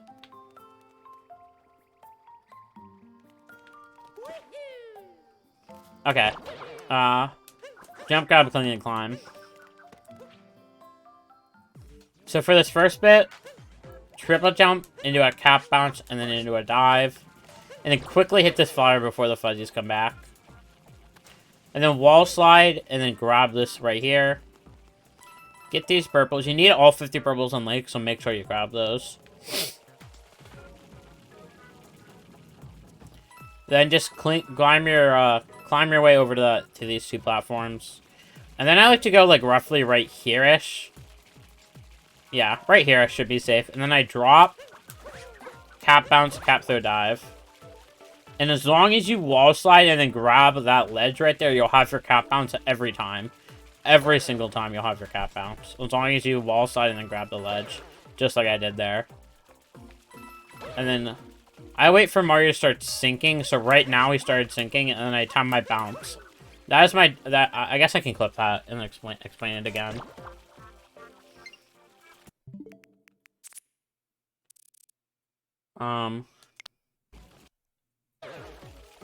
So after you hit this fire right here, you'll see Mario is keeping his air here. He's kind of just gliding. And right there, he started sinking. You see he started losing height right now. And then right as he starts losing height, that's when I do my cap bounce here. And that is my visual cue. As soon as he starts losing height, you do the cap bounce. And you'll have enough height to make it up. And then you grab this flower. As soon as you curve around the corner, cap bounce to make it up here. And then that's pretty much it. Just jump onto the moon from here. I think that's the best way of going about this room. Because you dodge all the fuzzies then. And as long as you do exactly what I did, you'll have the cap bounce every single time. Okay, I have to go to the bathroom real quick. So I will be right back. Give me 1 second.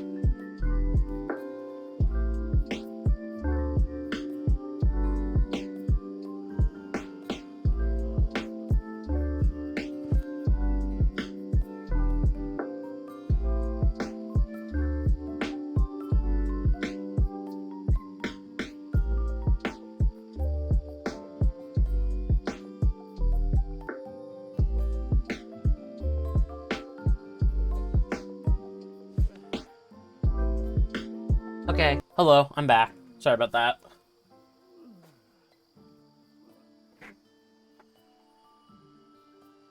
Okay, that's all for Lake, I think.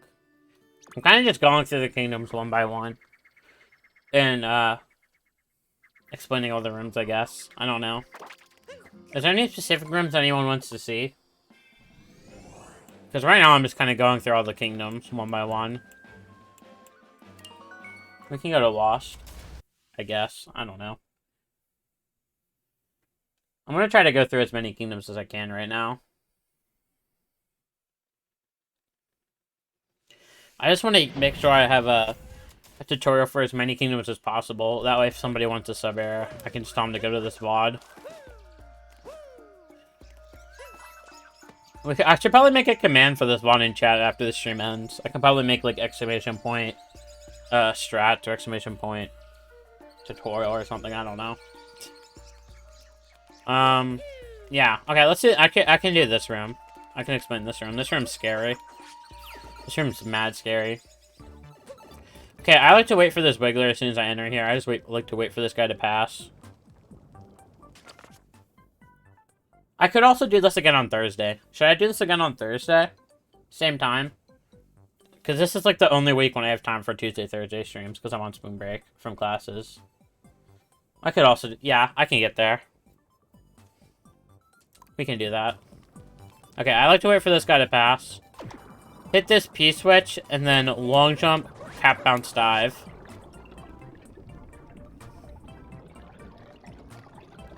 Okay, I like to wait for this wiggler to pass again, and then I like to go here, dive onto this platform, and then ground pound, cap bounce, and then cap throw to stabilize Mario above this platform. I do think landing up here is your best bet. I think landing on this little middle sliver here, although it is small, I think it is the best bet. This is always what I do. I think this middle sliver is the best bet here. Everything else... Because the benefit of landing on this middle sliver here is you have the height to make it over this upcoming wall right here. So I think this middle sliver is the best bet. And then you can just cap bounce and then dive. It doesn't really matter where you land here, because right now, no matter where I'm on, or wherever... Right now, no matter where I'm on this island, I'm safe from this planet. This planet can't shoot me unless I break the blocks. Unless I'm literally sitting next to the coins there. I'm not safe there, obviously, but yeah. Okay, so do not throw Cappy at all on this island. I do not throw Cappy pretty much ever on this island. What I like to do is I like to align Mario. Maybe right here. This way I'm in between two sets of blocks here, and then I ground pound. And you see that breaks both of them. Ground pound to break the blocks. That is key. Just give yourself enough room to work with. Now, because if I ground pound in the middle here, it's going to unleash the fire. I don't want that. Yeah, see, I'm safe still. Just ground pound the blocks one by one. Make sure you're not going to break this row of blocks right here that I'm running over unless you're ready for the piranha plant to spray fire at you. So break these. There we go. Now I have a big opening here. Okay. As soon as I break these, this piranha plant is going to shoot fire. And what he's going to do is going to light up yellow. And then as soon as he turns yellow, I'm going to backflip, cap throw, and dive out of the way. But I am going to be crouching. I am just going to be... You'll see. I'll do this. Okay. I need a bigger opening, that tells me, because So I need to break these two. As soon as he shoots the fireball, I'm going to ground pound. Now. Maybe even right before might be better. There we go. Now line yourself up. Backflip, cap through, dive to get out of the way there. So you don't get hit. Same thing for this side. Same exact thing for this side.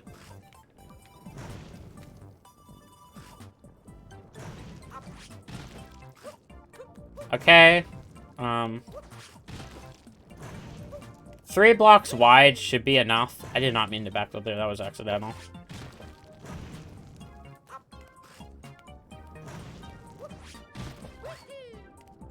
Ground pound jumping there seems to work, so you don't get hit by the fireball. Right as he shoots the fireball, that's when I like to do that. And then this middle one I can ground pound right now.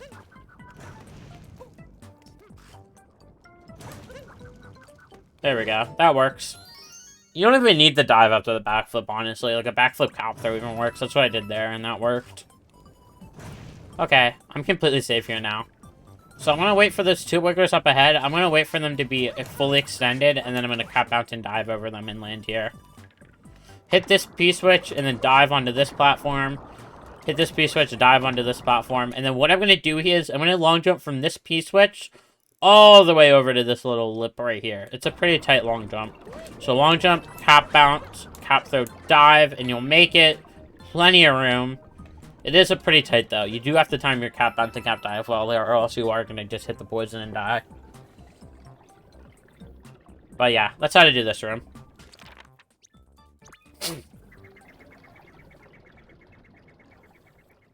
I'm going to go over shards and what do you call it as well, but we're going to do the other moon pipe first. Where is it? It's right here, right? There it is. Okay. Before you get kleptoed here, kill these Goombas. Just throw cap. You can even down throw. Down throwing might even be better because it reaches further. Oh no, I got kleptoed. Whatever will I do? Okay, so get kleptoed here.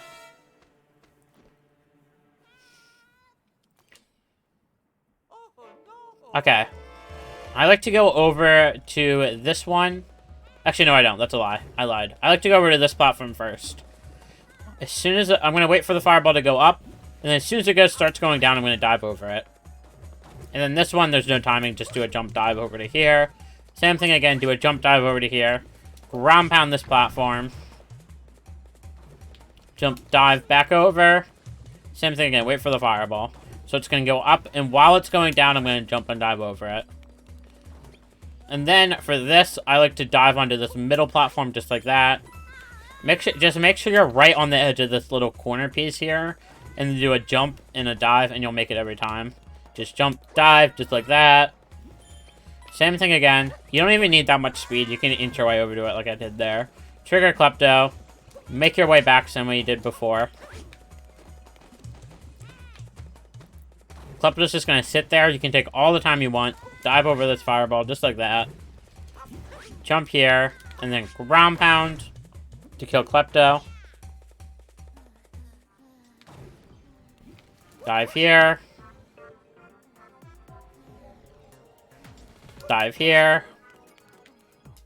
Get Cappy. The hardest part of this room is just timing your dives over the fireballs. Cap throw to open the lever. Grab the moon. Throw Cappy to capture this fireball. Make your way over here whatever way you see fit. And jump to grab the moon. And then you're done. Warp out.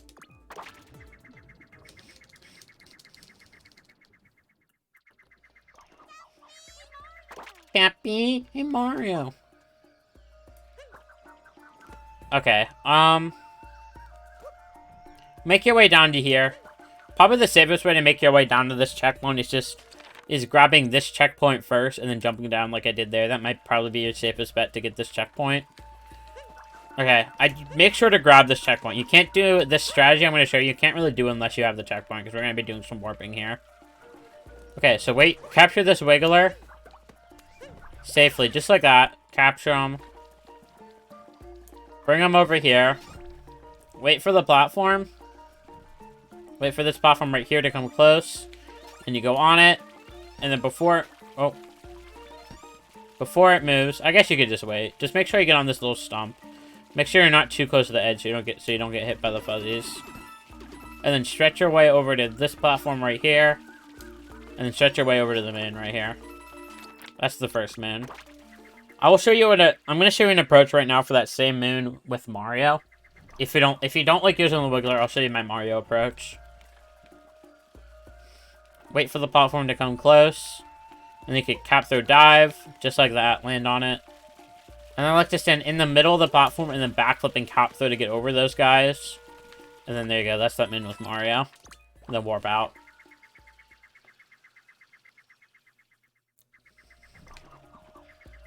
Those are the two approaches for that, man. This 2D section.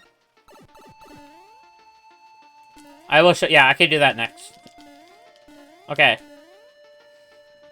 Wait for the platform to come to the edge. And then wait, and then jump on top of the block. Nice and easy. I'm barely nudging forward there and jumping. And then just wait for the platform. Jump onto the platform just like that, and then grab the moon. And then warp out again. And then this is the last tournament in Lost. There's really not that many moons in Lost that are that risky or hard. But the select few that are hard are very difficult and very risky. So capture this Wiggler. What I like to do here is stretch to get this first one. Land on the stump. Stretch to this stump. Stretch to this stump. And then get this one. Get this shard. And then warp to Swamp Hill. You do need the Swamp Hill chart point for my strategy. So make sure you have it. I probably should have mentioned that. But warp to Swamp Hill. After you get that second shard. And then jump over this gap. Just like this with a cap throw dive. I'm going to wait for this Wiggler right here. He's going to do a full circle around the platform. I'm going to long jump over to him whenever he's in the back right there. So wait. Right now I can probably go. And then make sure to land directly on the shard so you don't run into him. Grab the shard with Mario, then capture this guy. Take this guy right here. Then take him around the stump. And then take him backwards. Same way you came. Right there. Then land here. Then uncapture, jump, capture, dive with Mario. And then throw Cappy to get this last shard. This stump's big enough that it's not that hard to land on with a cap throw dive. And the benefit of doing this with Mario instead of the Wiggler for this last shard is Cappy can go through the fuzzies completely safely. Right here, so you don't have to worry about that. That's the benefit there. And then I'm going to go over Toad real fast. Toad is really easy. Toad is omega easy. All you got to do for Toad is same thing I did before. Jump, cap throw over the poison. And then wall slide down. And then right before you enter, just press Y. Right before the door, press Y to slide in there. To throw Cappy inside in. And that's how I do Toad. I think that's the safest way of doing Toad.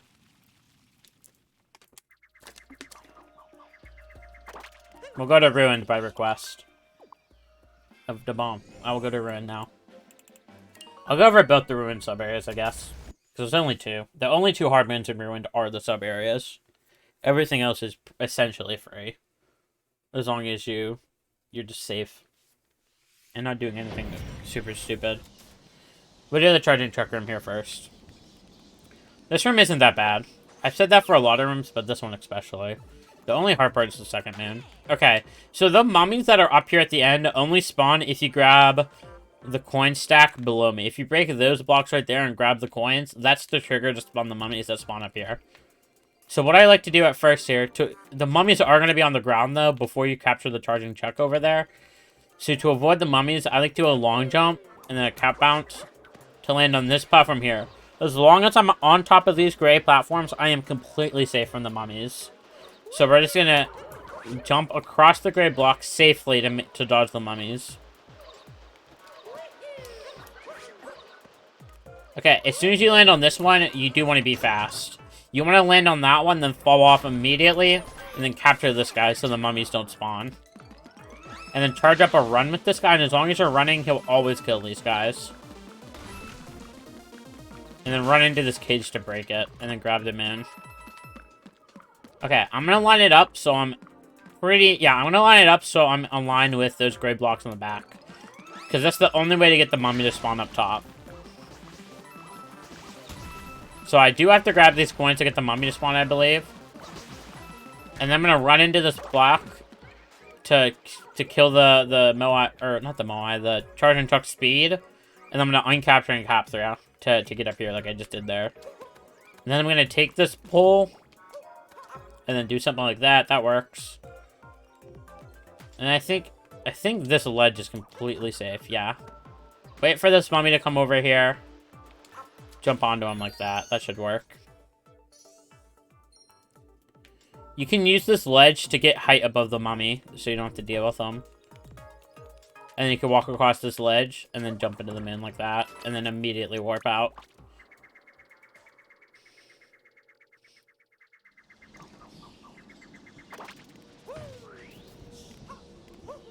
And then Roulette Tower. Now, Roulette Tower does spawn before post-game. If you kill the dragon, you can immediately come right back up here and do Roulette Tower.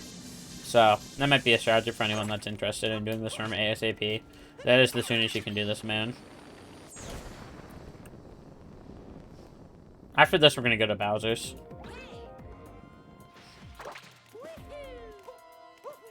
So I want to time this platform right here with the P-switch so it's at the bottom. It's flat on the bottom, that's the goal. Right there, perfect.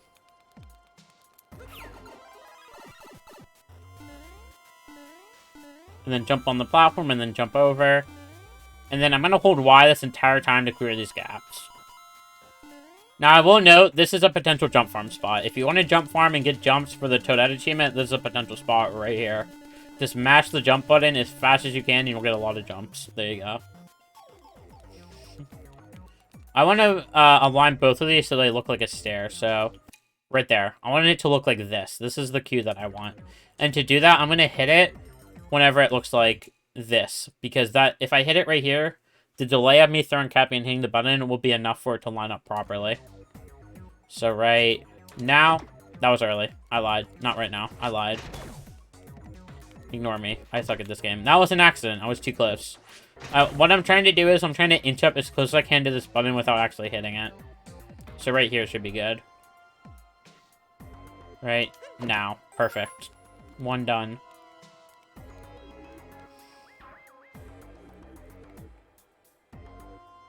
So whenever it's on this one, that's when I want to do it.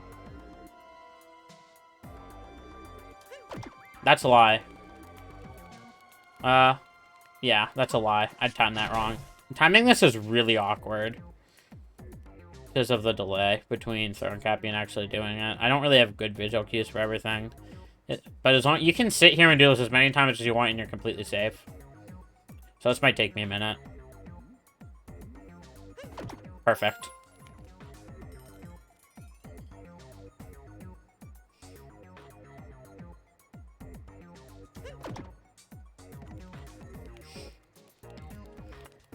I want to get it both so I can show the safest method. Give me a second. There we go.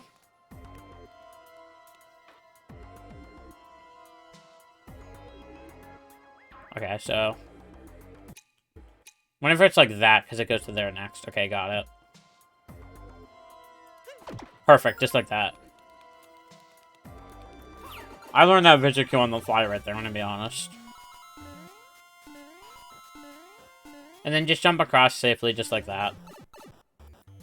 Now these Koopas are gonna be walking towards me. I'm gonna wait for those 3 Koopas on the bottom to hit the wall and then walk backwards. And that gives me an opening to drop down here. And then drop back up.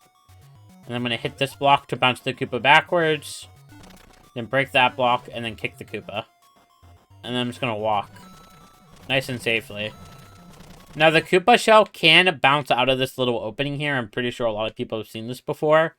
What I know is I'm pretty sure once the coins are completely out of those blocks, I'm pretty sure it can't do it anymore. It can't bounce out. So I'm just going to wait for those coins to be completely gone right now. And then I could safely drop down like that.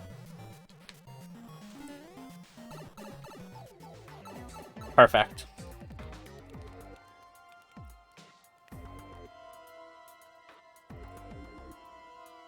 So I'm gonna make these both flat on the bottom.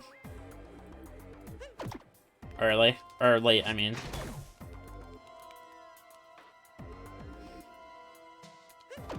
Perfect. This one's a lot easier. There you go. Just like that. I'm gonna grab the moon. And then I'm gonna jump up here. And then I'm gonna jump up here just like that. And then once again, we're gonna wait for the Koopas to walk away from me. And I can drop down here just like that. And I'm gonna take this upper path right here. And then I'm gonna drop down. And then I'm gonna walk into here. Now, what I want for this one is I want all 3 platforms to be in the middle. This green one isn't, obviously, with this screenshot. But what I want here is I want middle, middle, middle. And that's the safest cue for this. So I'm going to hit it whenever it's on the bottom for all 3. And that'll line it up. Middle.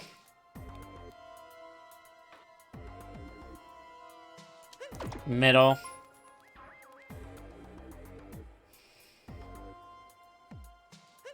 Middle. Perfect.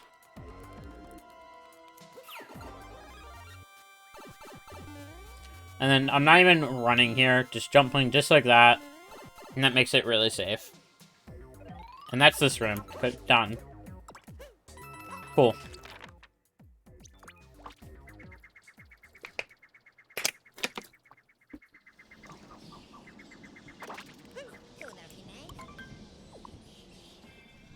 Bowser rooms now. There's a lot of Mins and Bowsers I can go over here. Bowser's is probably the riskiest kingdom for Damageless, I'd say. There's so much that can go wrong here in a Damageless run. It's unreal. So much. I could literally go over like 30 moons here if I wanted. I could spend the next hour here. But I think I should just go over the riskiest rooms, so let's do that. Let's warp here first.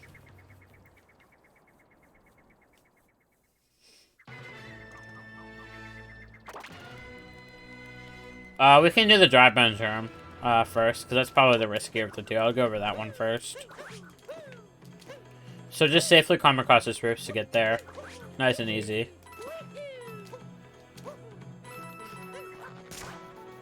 Did you like it, Dan? I think it was okay. I don't know how my explaining was. I don't know. I didn't spend that long on it. Maybe I should have spent more time on it. Okay. I want to capture... What I like to do here is I like to capture this one, this dry bones. And then I like to walk over to this key here, and I like to drop down here because I know it's safe. I like to start here. I like to start at this key. That is where I like to start. And I like to safely land on this platform right here. And I just drop down and press the B button to fly with the pair of dry bones.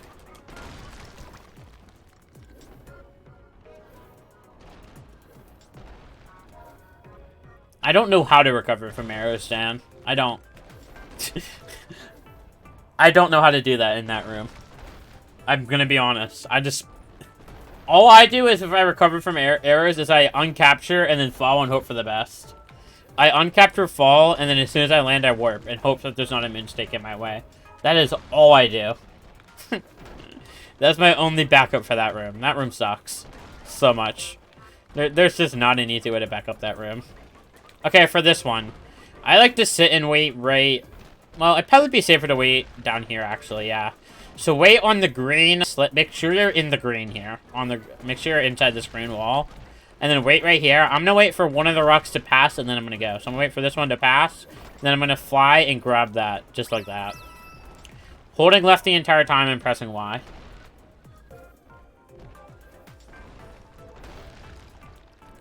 Okay, I got you, Dan.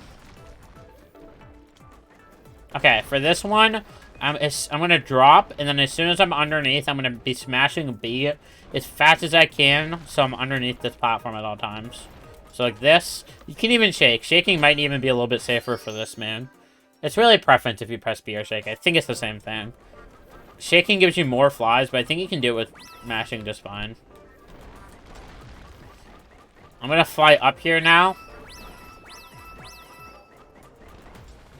And I'm going to stay in the green. Again, make sure I'm staying in the green so these rocks can't hit me. And as soon as one rock falls, I'm going to go. And I'm aligning myself for all these shards. It's pretty much the same strat.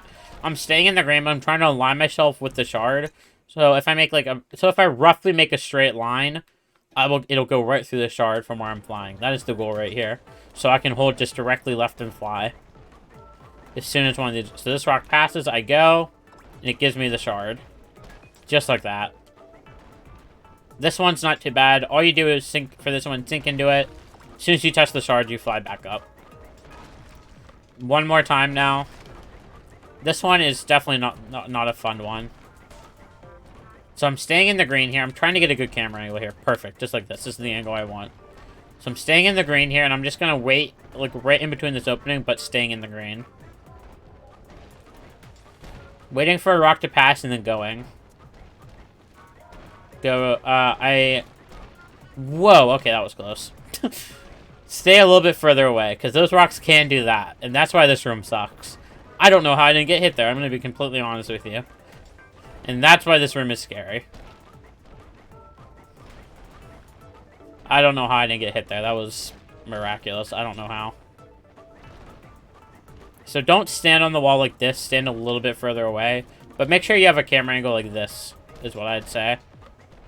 Maybe this line right here, this black line right here, that's probably a good visual cue for where to fly. Because you might probably be safe if you're pretty much aligned with this black wall. Because I don't think a rock can come into the green, but I think it can land on the wall there, like it did.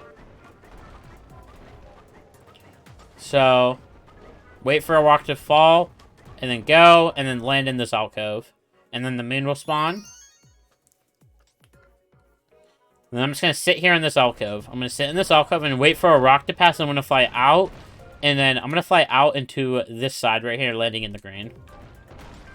So wait for this rock to pass. And then go. Land in the green. And then fly up this wall. Now, you can't... what I'd say is I'd wait here for a second. Analyze where the two dry bones are. And then go up. Grab this moon. Wait for the cutscene. And then go to this moon. As soon as you're up on this upper ledge, you're completely safe. And that's how to do that room safely. That room is omega scary, though, for sure. Holy crap, is this probably one of my least favorite sub-areas in Damageless. I hate this room. With a fiery passion. It's so scary.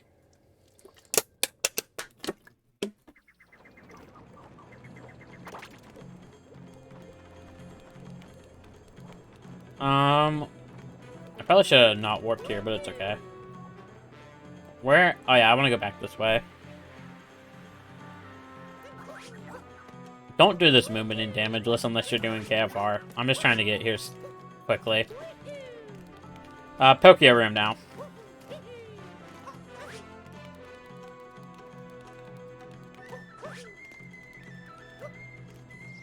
Obviously, you want to bring a Pokio over for this Pokio down below.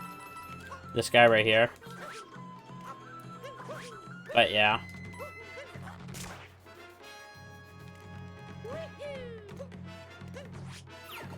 Okay, enter the pipe. Okay, what I will say is never capture these two down here. If you capture one of these two down here, you're taking a hit because they're hugging each other. So don't do it. That's bad.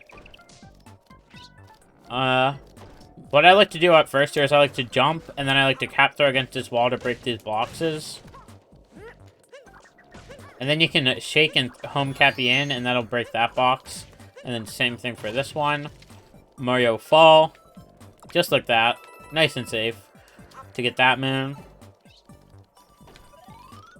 Okay, be very deliberate with your inputs here. And make sure, if the Pokeos poke here at any point, it will drop an input. So be aware of that. That is crucial. Because I've had a run where I've actually down through like that and captured that guy and killed a run because I took damage. So what you want to do here is cap bounce, and then up throw to hit him back, just like that.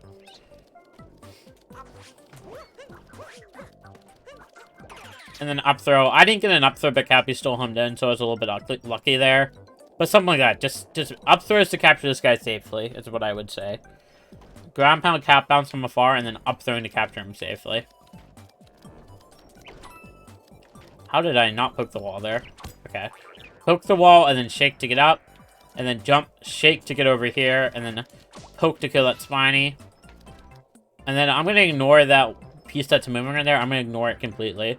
And I'm going to jump, shake, and then poke to poke into that part of the wall. And then I'm just poking and shaking to climb. Poking and shaking to climb. And then you could always shake midair to adjust yourself before you fall and land on this platform here.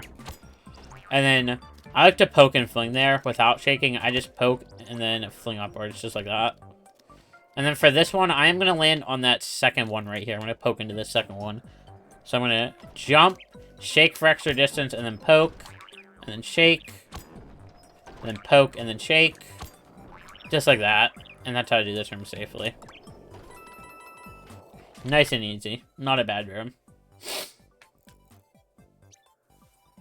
What else is there for me to cover? I guess I could cover this room right here.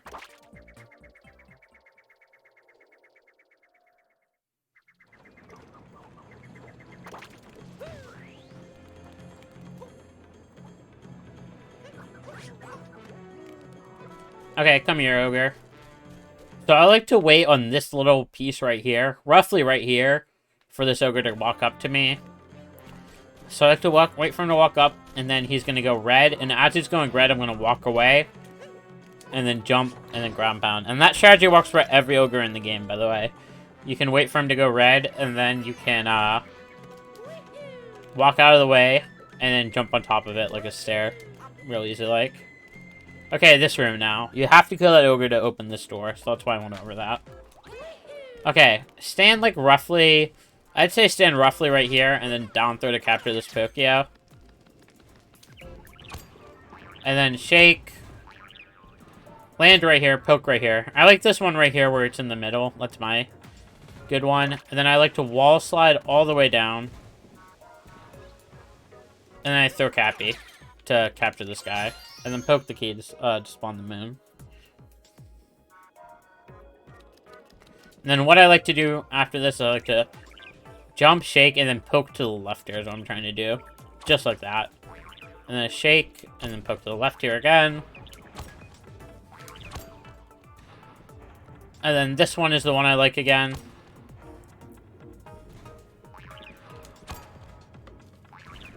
Just like this. Just make sure to poke always on the right. I'm not aligned good here, so I'm going to wait one. Perfect. This room isn't too bad.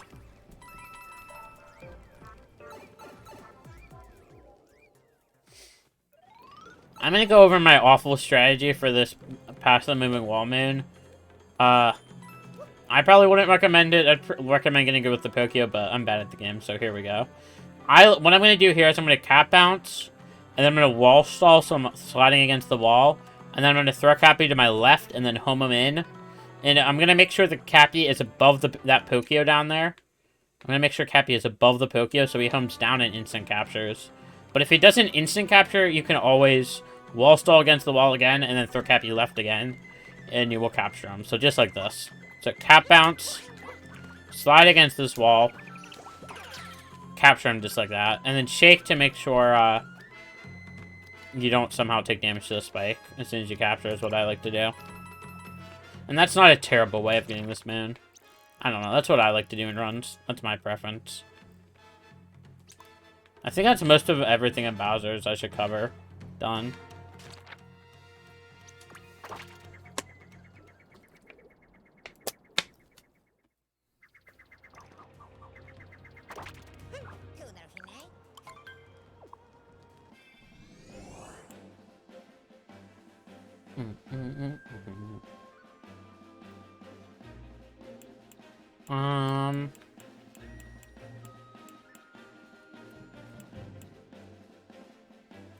I came up with a new strategy for a Snow Kingdom room. I guess I could go over that. We'll do Snow, because I came up with a new strategy for a room semi recently.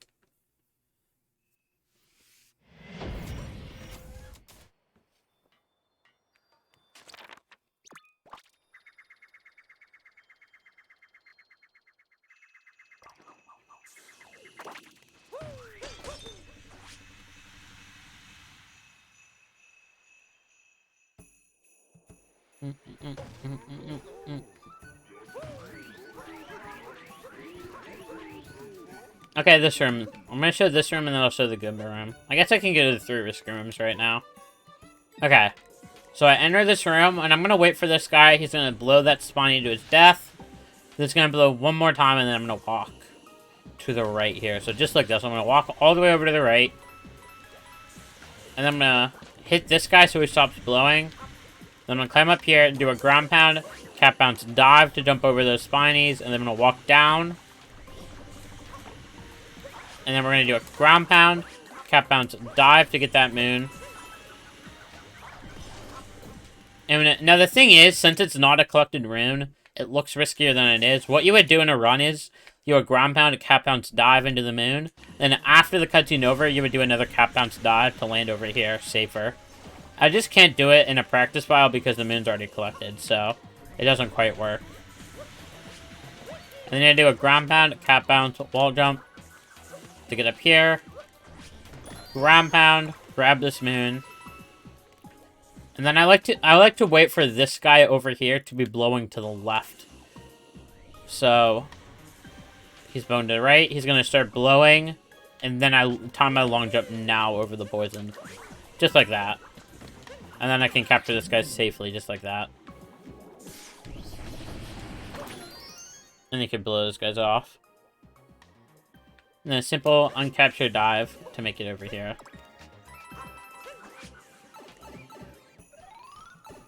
That's how I like to do that room now.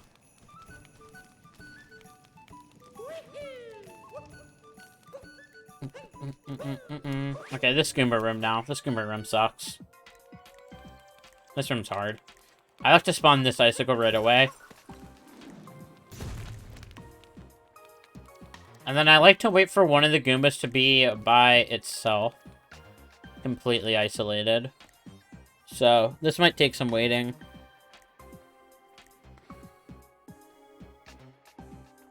This one can work. I want to lure just this one right here over.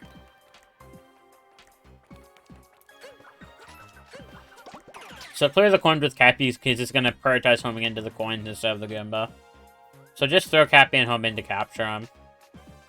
And then lure just one over at a time. Lure this guy over here. Stand on this icicle and then just walk off the stack. This guy's about to commit suicide, so let's save his life. Jump up on this ledge. Walk off the stack. And then safely walk over here. Lord, just one right now. He will eventually make it over. Come on, little Goomba. Eventually, he will make it over.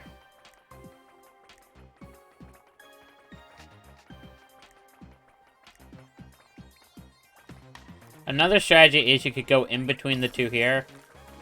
Jump past, and then jump up like that. That's another way if you want to wait for the ledge strategy. That's how to do that.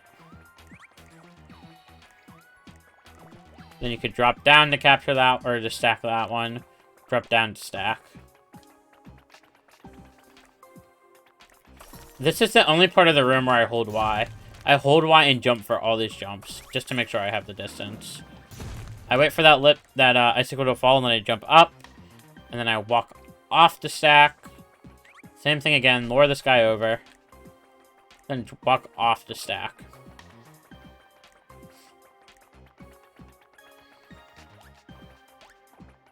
Hit this icicle and then go to this corner to make sure it doesn't hit you.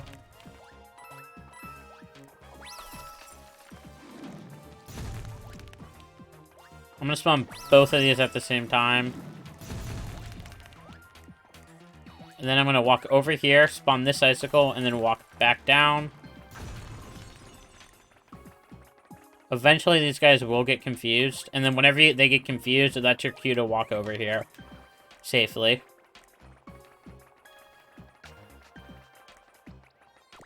Walk off the stack. Walk off the stack. Same thing again, one more time. Jump on the slip, and then walk off the stack. Just like that.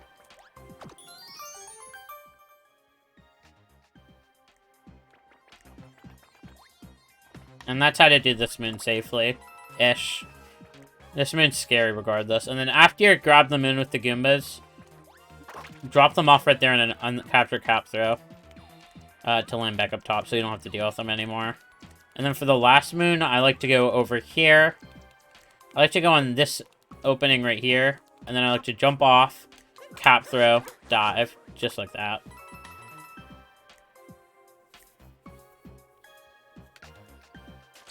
Okay. And then I'm gonna cover the third room here.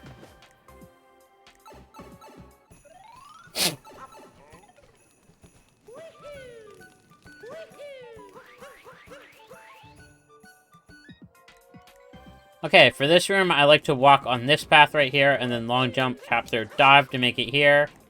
And then quickly, I like to long jump, cap bounce, cap throw, and then ground pound to spawn the moon, and then I ground pound again. And then I like to cap bounce right here and just wait. This guy will come up. I like to cap throw to make sure I don't get bit, and I like to do a backflip, cap throw, dive to get on this one, and then jump and cap throw so I don't get bit. backflip, cap throw, cap bounce dive, whatever.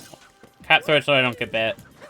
And then I like to long jump, cap throw, and then do that to get over this chest.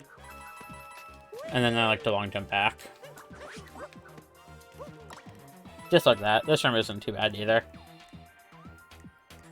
And then the fourth room I'm not even going to go over because it's just climbing the mountain.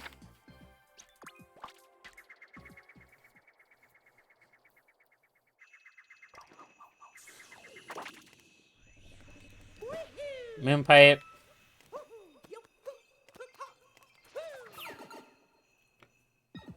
Okay. Cappy on the scarecrow. And then for this one, wait for this moon snake and then jump and dive over it. And then you could just walk past this last one. Now, as soon as I put Cappy on the scarecrow, the camera's going to do a hard pivot. It's going to pivot just like that. So wait for the pivot and then walk onto the platform. Readjust the camera and then walk back onto the platform. Dive over this one. Dive over this one. Dive over this one. Dive over this one. Get the coins.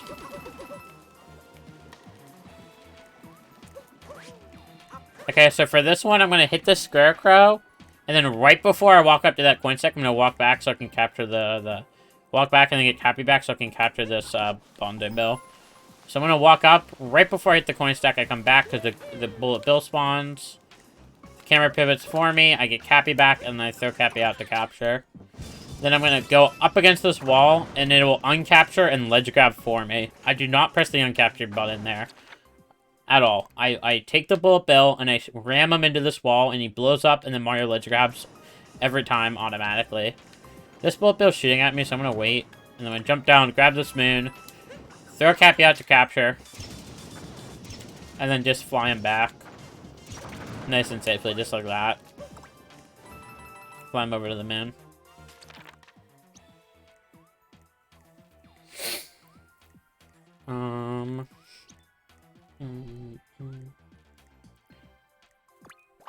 That's all the hardest stuff in sand, or sand snow, that I can think of.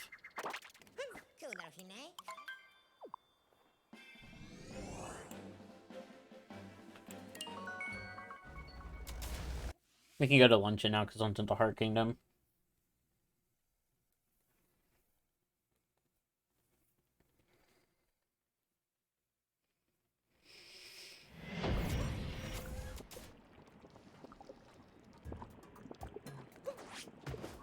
Okay, for this first moon, or this first sub-area, you can either take the cheese to get up here, or you can take that fork, whatever you prefer.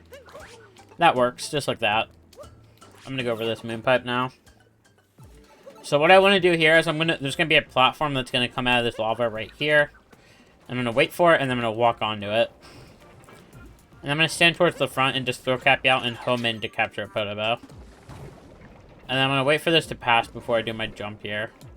And I'm gonna jump over to this platform right here with holding Y and then just pressing the B button to jump. Wait for this guy to go down. And then same thing again, holding Y and pressing B to jump into the cannon. Then I'm going to uncapture to land on the moon. Uncapture right as I'm above the moon. And then just fall. And then I'm going to wait for that platform below me to be right below, right here. Should work, right as it's below me so I can fall onto it. And then just throw Cappy. Home in to capture a Podobo. Then just make these jumps up. Jump in this cannon. And then uncapture right here and then dive. So you don't go into the lava. And that's how you do this room.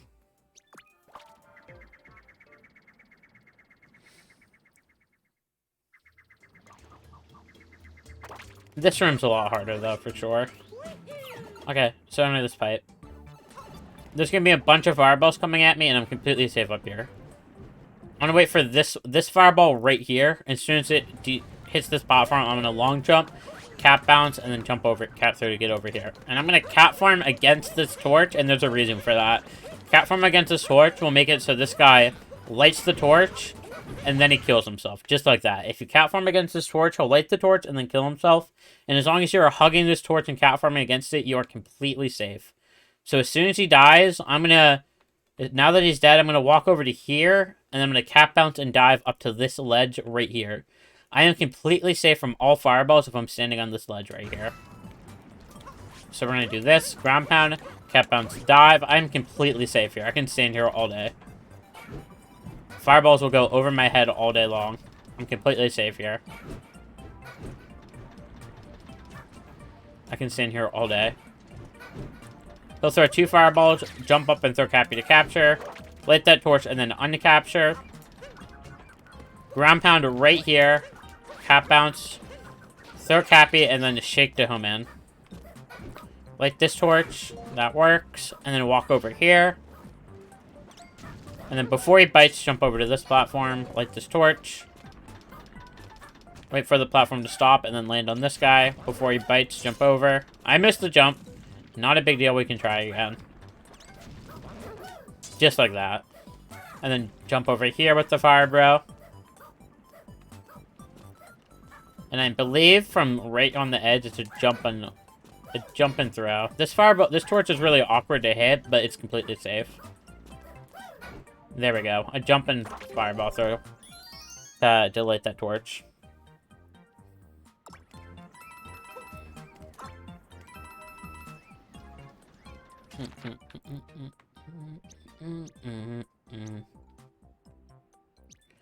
I don't really want to explain this beneath rolling vegetables because I think Dan has a better tutorial on it. And I'm not versed enough in it to explain it, I don't think.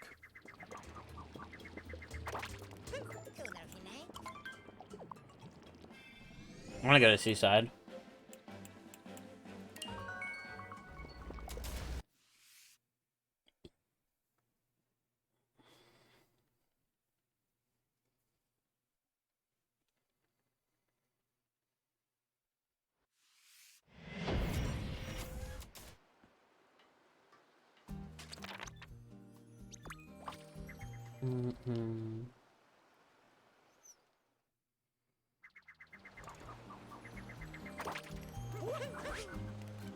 Okay, we're gonna go over this moon pipe right below me right there. I like to just ground pound roll, and then that should just get you there. So you can go into the moon pipe safely. Okay. So what I'm gonna do for this first one, I wanna lure this spiny directly ahead of me. I wanna lure him over the platform. And then, as soon as he's over, I'm gonna cap throw twice to knock him in that void. I only needed 1 there, though. Then I'm gonna hit this platform just like that. Hit it from the bottom. Nice and softly to do that. And then I'm gonna hit it from the bottom again to return it to its normal state. Boom, just like that. So I'm gonna walk across while standing on the blue here. I'm gonna hit the platform just like that. And then I'm gonna lure this guy over real fast. This one right here. I'm gonna jump and cap throw to clear that gap since the platform wasn't in place. And then he didn't die that time, so I'm just gonna try again. Make sure you're standing outside of this doorway. That is the safest place to be to kill off these spinies every time. That's my cue.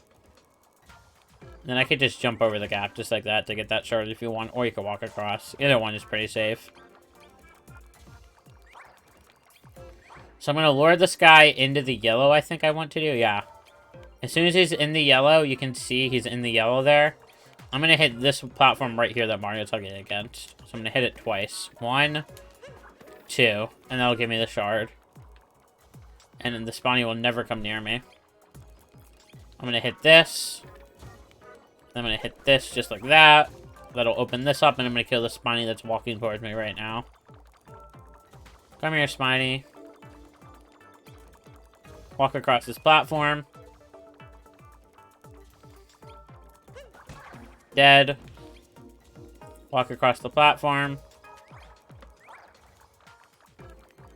So I want to hit this top one right here.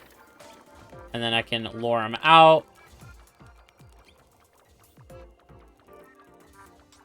And then cap throw to kill him.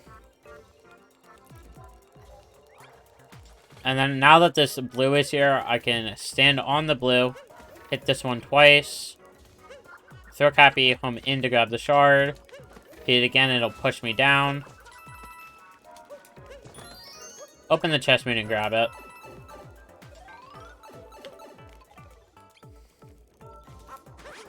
Just walk across the platform or dive, whatever, to get across there.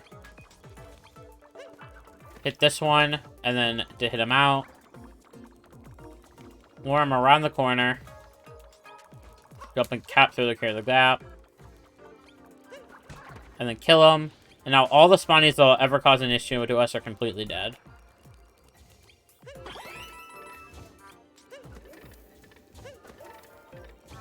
I like to stand on this blue bit on the corner and then throw Cappy and home in to grab the shard.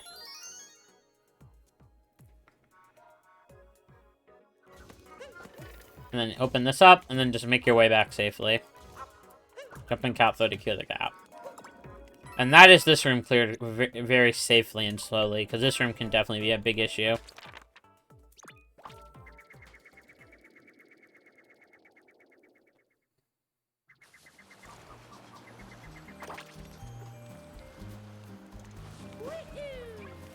This is another room right here that can cause a lot of issues. Just jump and ground pound to get in the water safely. And then capture this fish before the door to get him out of the way so you don't run into him. And then just get in the door. Okay, I'm going to walk up to this uproot and capture. Just like my Yoshi Rising Lava tutorial, we want the moon snake that's up there to be going away from us. But we want to wait for 2 cycles. So it's going to come to the edge right here. And then it's going to go back. And whenever it comes to the edge the second time is when we go. Because it lines up the future moon snakes better. So it's going to come to the edge a second time. And then I go. Right as it's going away from me. And then this one's going away from me. So I go. And then I jump over it. Jump up here. Jump over. Jump up here. Jump up here. You do have to be pretty quick in this room. To jump over everything. This is definitely a room where speed is key. Because you're on a timer of the lava, and you want to make sure you don't get hit by the moon snakes. There's going to be an opening here. With them going away, do that. And then I like to boost, cap throw, dive to land here. Ground pound, cap bounce, cap dive, just like that. And then triple jump to get them in. And that's how I do that room. A lot of it is just knowing where the moon snakes are going to be, and then dodging them. I don't know how good of a job I did explaining that. I can die and then show it again.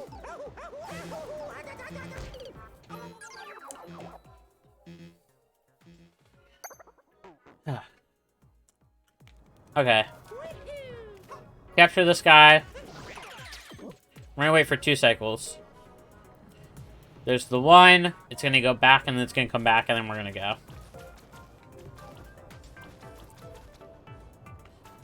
I screwed this up because I moved. Let me try again.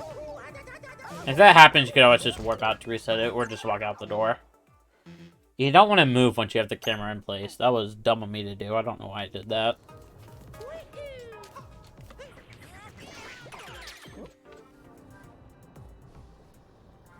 And just standing right on the uproot spawner here will give you this camera angle. So, right. Hello. Okay, there we go. Right now we can go. You can even wait out a cycle here if you want, and you'll be fine. Just like that. Then you can wait and jump. Wait and jump. Jump over. This thing's going away from me, so I'm going to go now. And I'm barely nudging the stick forward whenever I make these jumps. I'm barely nudging the stick forward. Just so I don't run into the moon snakes. Wait for this one to be going away from me, then I go. Then these two are going to go against each other. And then it's going to make an opening for me to go. Grab the moon, bounce with the uproot, and then uncapture, cap throw, dive. And then you can even just ground pound and then dive to get the moon just like that. That's that room done safely.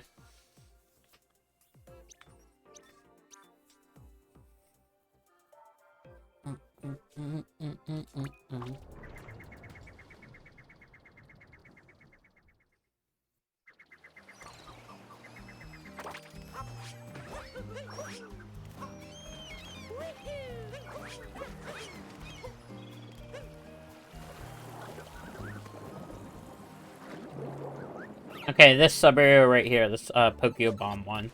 I like to go up and then just capture this Pokio immediately. And then I'm going to stand right, like roughly right here-ish.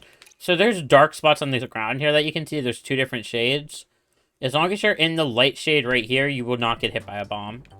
So as long as you're in the light bit here, you're not going to get hit by a bomb. And I like to stand here and then poke. And that'll hit the box.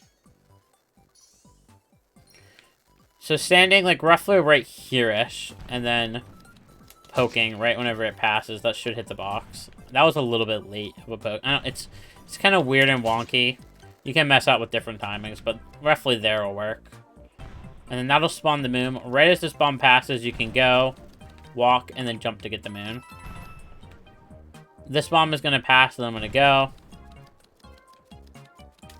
And then I want to jump and shake to get on top of these blocks right here that I'm on top of.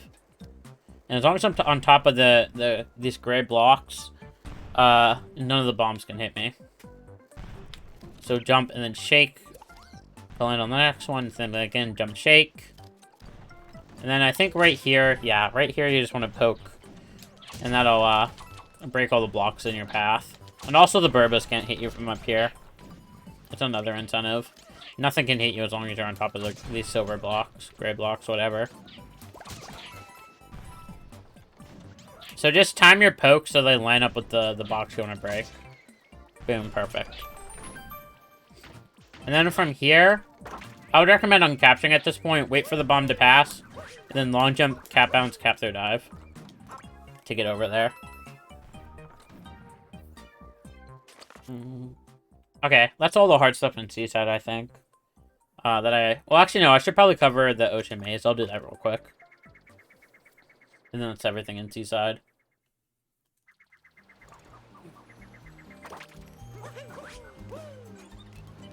Okay.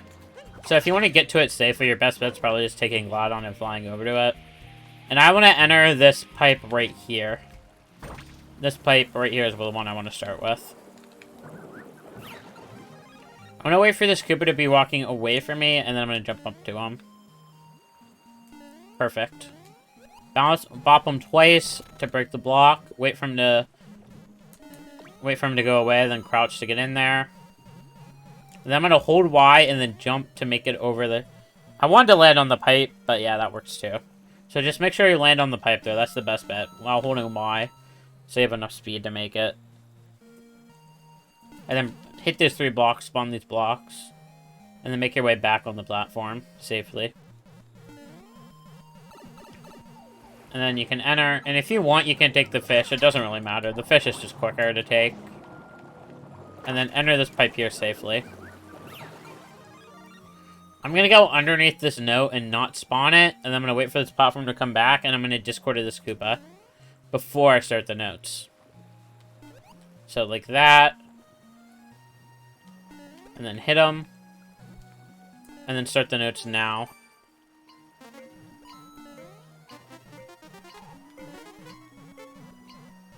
Wait for the platform.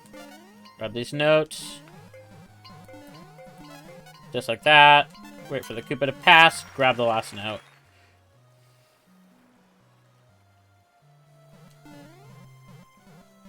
Wait for this Koopa to pass and then jump over. Now this is a predicament having this shell here, but I'm going to still make it happen. Just like that. And then that's that moon. You have to make it over one more time. Typically there's a Koopa here. I don't know how the shell got here exactly. I think I timed it wrong with the platform. Yeah, that was bad. Let me restart this room. Yeah. That not having the shell there is not ideal. I'm just going to go over the notes one more time. Because I timed that wrong with the shell. My bad. I have not done this notes moon in a little minute, so that's my bad.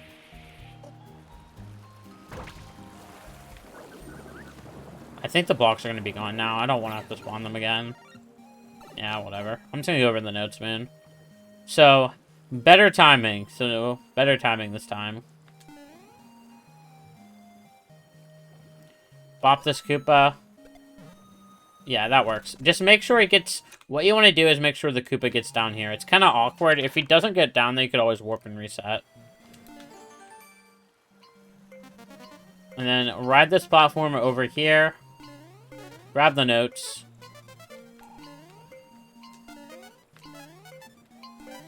Just like that.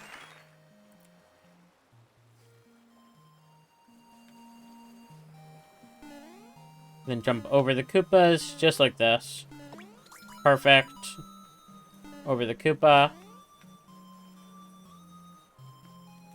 Over the Koopa. And then in a run, these blocks would be here. You would just fall on the box and then jump up to get the moon.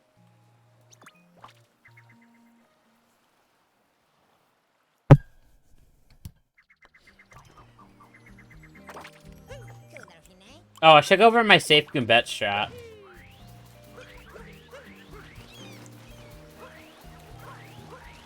So for Goombet, what I like to do is... Is there not a... I guess the Gushin moved. There's usually a Gushin right here. Oh, well. Capture this Gushin. This should work. Typically, I like to do this before post-game, because it despawns the boulders. I don't know if it's going to work in post-game. But what I like to do before post-game, just pretend I don't have World Peace yet. I like to get this moon, and then I like to get this moon for the first time. And then I fly with the Gushin up here, and I make sure I'm not, like, looking down with my camera at all. Get rid of this fire, talk to Toad, and then I like to long jump, grab this checkpoint, and then I grab this moon. And then what I like to do immediately after I grab this moon before post-game is capture this Goomba. And then if you do this, immediately there should be no rocks. If you do it just like I did there. No rocks at all. And you can easily and safely make your way up. And then now that I'm like halfway through, rocks will start to spawn. And you can just dodge them with the Goomba by going left and right. Just watch to see where it's going to go and then dodge it. And then go on this hump and then shake jump to get up here. And if you don't want to do it the exact way I did it, if you just get this checkpoint above Rolling Canyon and then warp to it, and then immediately roll off and capture the Goomba, that'll also despawn all the rocks, I believe. Just warping to this checkpoint resets the rocks. So if you're quick, you can make it. So I'll show you from a warp real quick. And all I'm doing is I'm zigzagging on my control stick left, right, while jumping to kind of maintain speed with the Goomba. Down the middle of these two, it looks good. And then I'm going to wait for one more. This one's going to go... I'm going to wait for two more. Okay, these are coming at a rapid speed. But I have my opening now to shake and then make it up there. And that's Goombet done safely, avoiding all the rocks. I should go over shards as well, and then that's the last sub area. I'm thinking of more and more sub areas the longer I'm here. I'm gonna go over the safest method for shards here. So you can just long jump from there to make it over. Make sure you don't get hit by that Gushin if you save it for post-game. That Gushin right there. Right there. Make sure you don't get hit by that Gushin if you save this move for post-game. Okay. So I like to do this room with Mario because he's slower and it gives me more time to react to everything.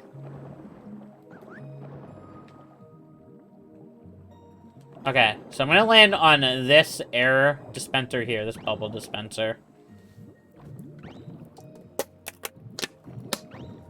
Okay. I'm gonna swim forward, and there's gonna be an eel that spawns directly ahead of me. So I'm gonna spawn him, and then I'm gonna go back.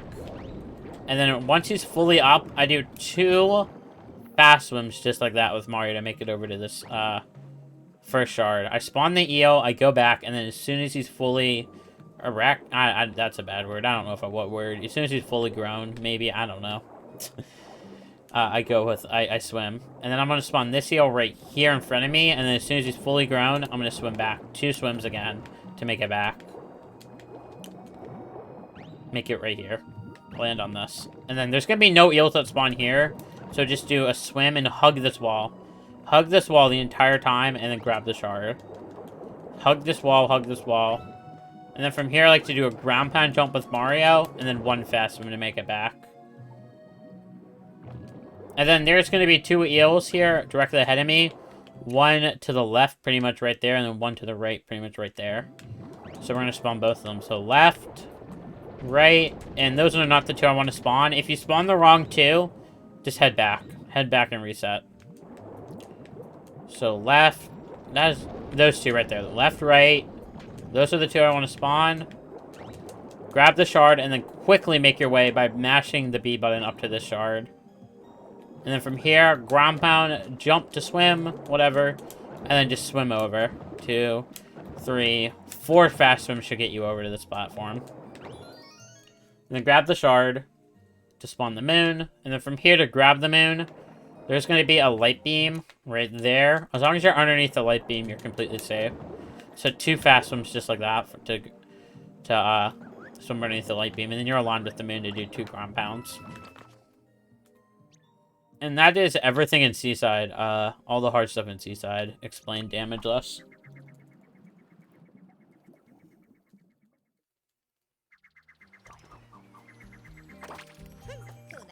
What? Kingdom has our... We should go to Metro. I'll explain my Metro stuff.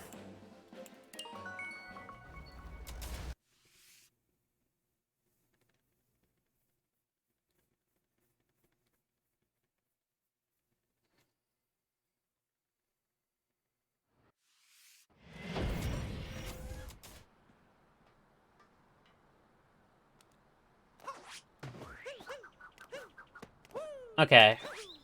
Metro.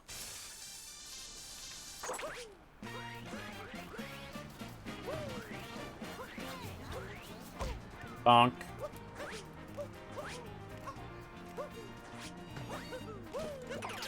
You can get up here just like that, to get to the sub-area that I want to show you here.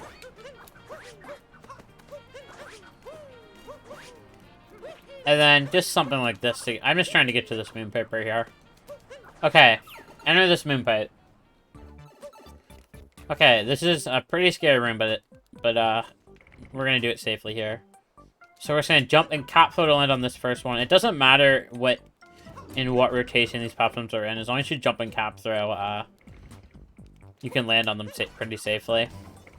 So these 2 are gonna jump, and as soon as they jump, I'm gonna do a dive and then a roll boost down the middle to get past them. And then another jump, cap throw to land. Jump, cap throw to land.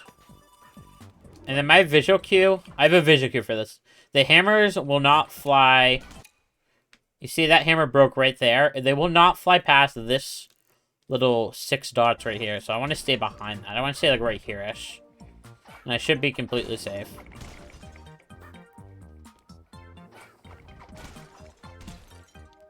So I'm going to wait. They're going to jump. I'm going to stand in the middle here. As soon as they jump, I'm going to walk down the middle and stand right here. And then I'm going to jump.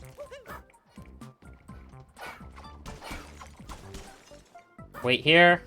Jump. 1, 2 to capture. Hop over that gap just like that. And then just spam the Y button to break these rocks and spawn the moon. And then what I want to do here, I want to uncapture, but I don't want to kill this guy. And then we can jump on this platform. And then cap bounce, cap throw to get up here.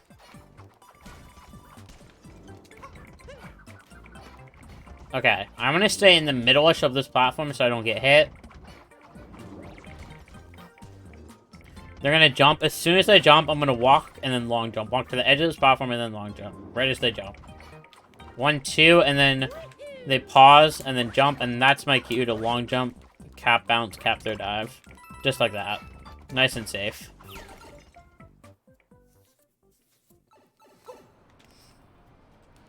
And then from here, the exit of this pipe actually lines up really nicely to just cap bounce and easily get over to this pipe.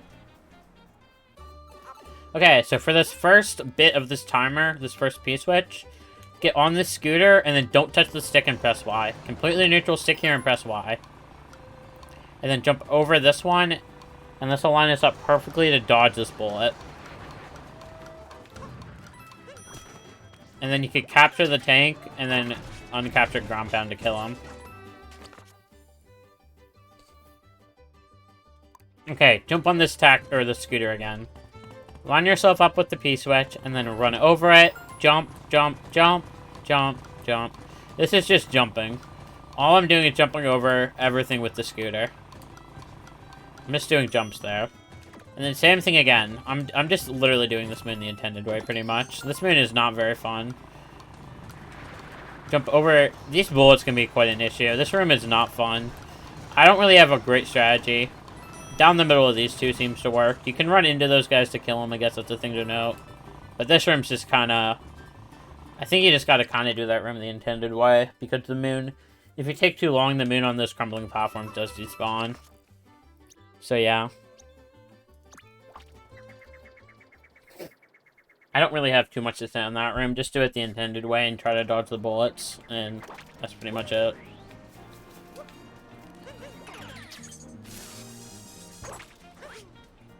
I do have a strategy for this room, though. I have a lot of strategies for this room, so that's good. I'm gonna walk immediately, and then triple jump, cap bounce, cap throw dive to get up here, and I'm gonna backflip. That was a valid dive. That's fine. Backflip to get up here, and then I'm gonna go to this edge right here. Backflip and then dive, and then I'm gonna ground pound. Just like that. Cap bounce, wall jump, all that stuff. And then long jump.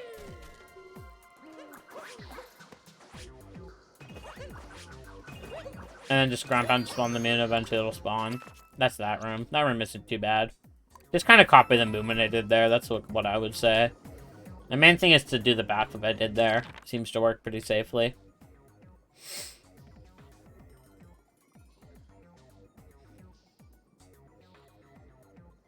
I'm trying to think of other sub-areas I have strategies for. Oh yeah. I can warp up here.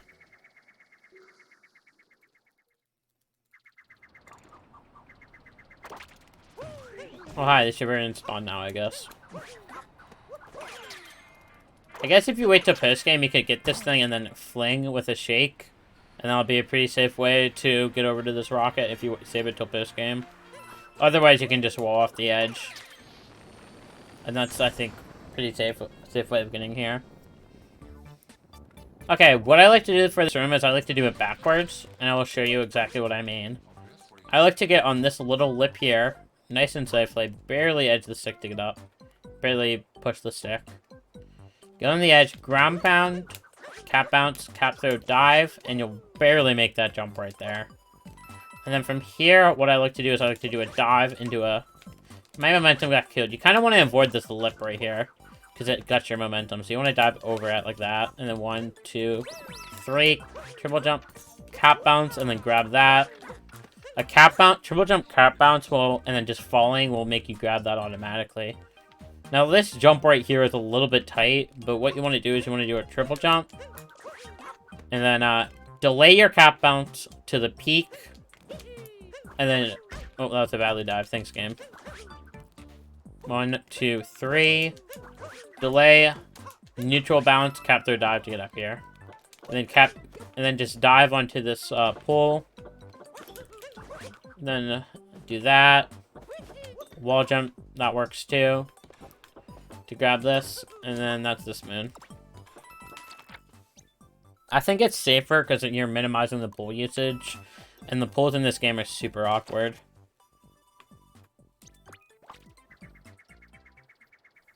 I think I can have time to go over like one more kingdom, and then I might call it for this stream.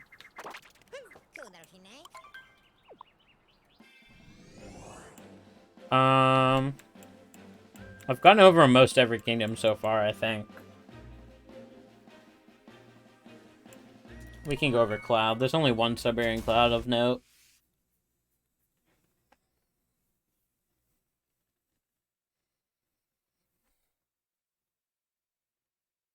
I can go over Cap and Cascade after this, I guess, too, real quickly. And then I think that's every kingdom I went over. I can't recall any kingdoms I would have missed then. I guess Moon. We can just finish off all the sub-areas in this game. So this moon pipe right here.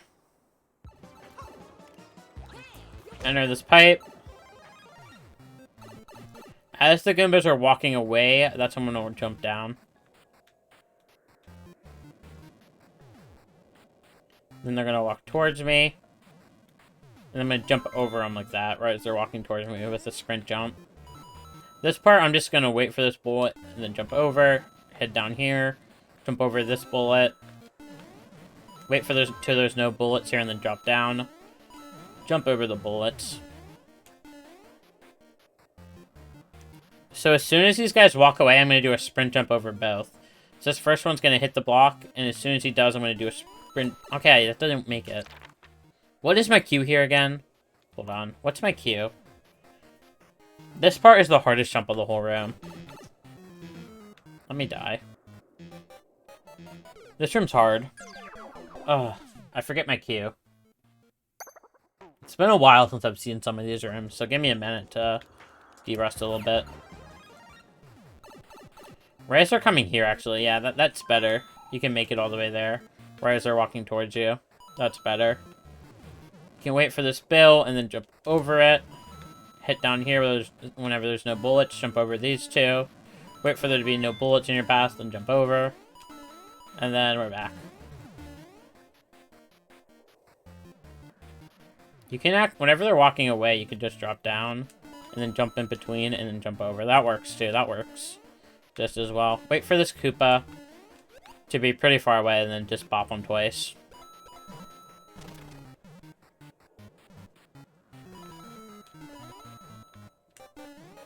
Then drop down here, drop into this little alcove. Whenever the shell's going away, that's when I like to go. Wait for these fireballs, drop down here. Just wait for the fireballs to be despawned, like, out of the way. Then get to this alcove. Jump onto this platform. Then jump over here. Hit the invisible block. Then make your way up here. I'm gonna wait for this set of fuzzies to pass over my head, then I'm gonna go. Then I'm gonna do a sprint jump here to make it to this platform, then another regular jump. And then jump to drop down, and then leave. Okay, this hammer bro. I am going to go to the edge of this platform, and then as soon as I drop, I'm just going to go neutral on the stick. Into my wave, or neutral on the stick. That'll put me right in the corner. And as soon as this hammer bro drops to the bottom, I want to jump up to the block he's on right now. So right now, then I want to break one block. You do have to be quick here. You do have to be quick. So whenever he's at the bottom, throwing hammers, you want to run, jump up here, and you want to break one block, and then jump up here like that. I was too slow.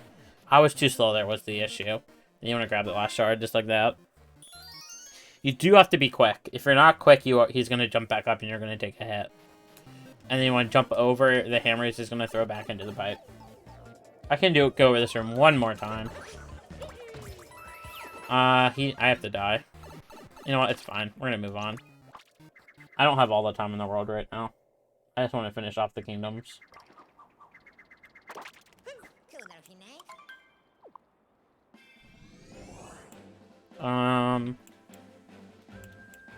Cascade.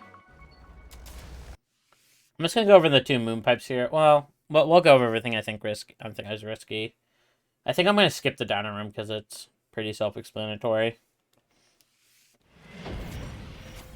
The only thing to note for the dino room is to jump on the blocks to avoid the burbos.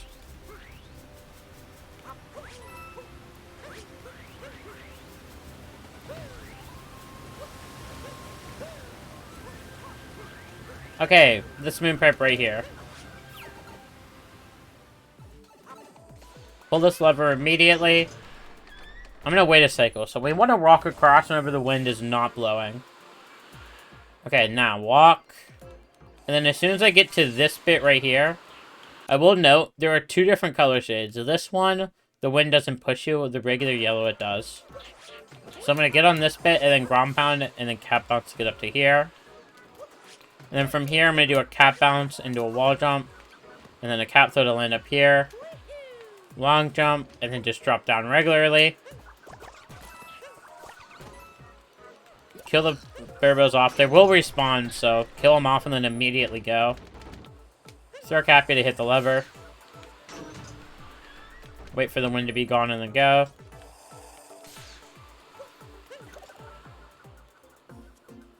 I didn't make it. Okay. Throw Cappy as soon as the wind gusts are out. He's not reaching the lever. I don't know what I'm doing wrong there. Why won't... Is it not... Because the lever's not on screen? Okay. So that was weird. The lever wasn't considered on screen, so Cappy didn't reach, so that was the issue. But as soon as the wind is out, just throw Cappy. And then I like to long jump over to this platform right here with a cap bounce and then a cap throw. And then I like to just kill these guys as much as I can. Just kill them off, kill them all.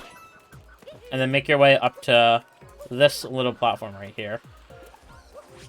Ground pound, cap bounce, wall jump, and then cap throw dive. Make it up here to avoid all the wind.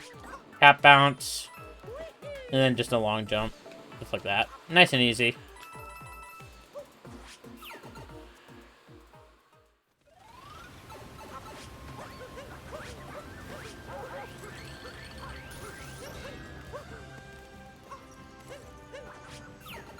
This room now. Okay, spawn this cloud right away.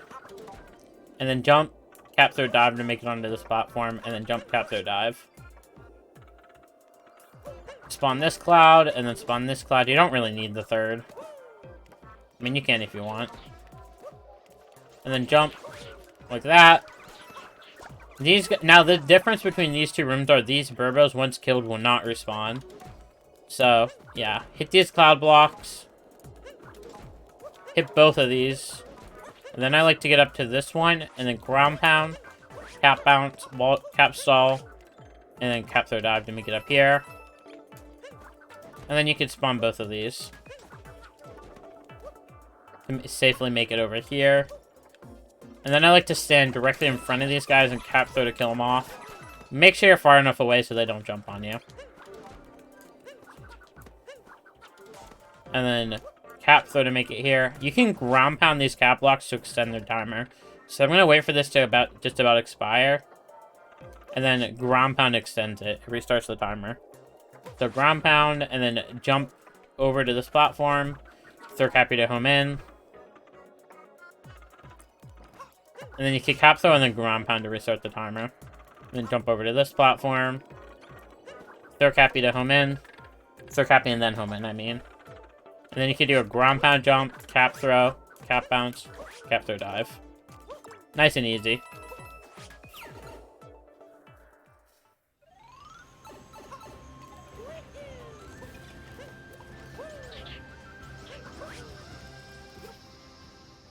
I think this is the last submarine in Cascade that's worth going over. I like to do a long jump, cap bounce, cap throw dive to make it up here. To avoid those yellow Goombas.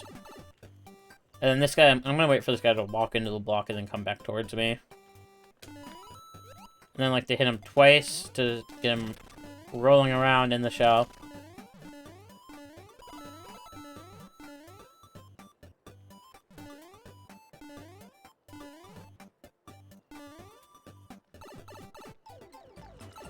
And then I like to jump on this thing, and then I like to do a cap bounce to make it over here. And then as soon as this guy hits this block, and he's turning, as soon as he's walking that way, I break those two blocks to get up here. And then I bop him twice to get him rolling around in his shell. And then I wait for him to go in there, and then he's going to fall to his death. Just like that. And then I grab the moon, and then I head back. And then I slowly jump up here, and then jump over him.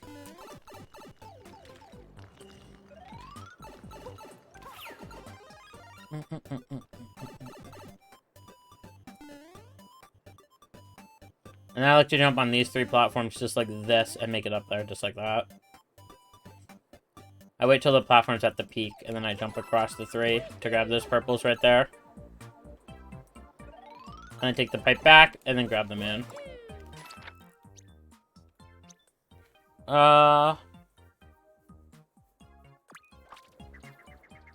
Let me see what other kingdoms I have left.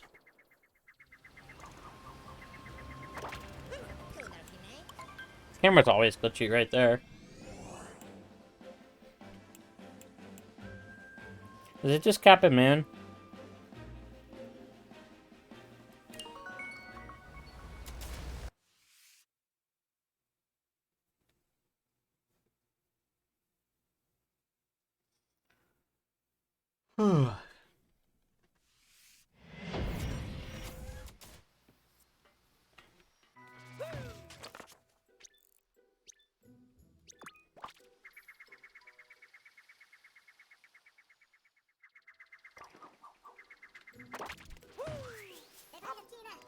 Okay. As soon as I enter this room, I like to capture this wire as quick as I can. And then this block is going to be out of the way. I like to do something like that. Land here. Land on that platform to capture this one, and then go right away. I was a little bit off cycle there. I'm going to show you with a cleaner cycle, because I was off cycle there. I'm gonna restart this one with a better cycle. That should be, hopefully, a better cycle, yeah. And then you can do that triple jump, and then jump dive to land on here, and then jump spin throw, or regular throw.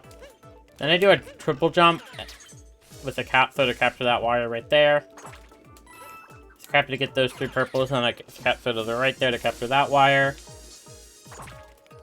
And then I jump here. I wait for this next platform to come out, and then I do a ground pound. Cap throw jump to get there, then I long jump to get over here. There's a moon in here that you gotta grab. So just walk into there. And then time a ground pound jump so you land on this platform. And then this one. And then this one. And then you could just throw Cappy and home in to capture that wire.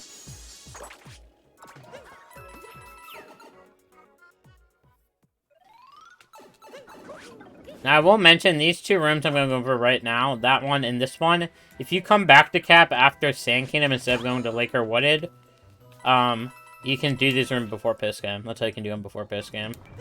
Okay, capture this Goomba right away. And just grab this shard right away. And then grab this shard right away.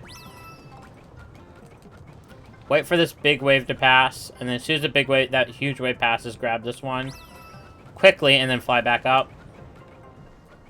Wait for the big wave to pass.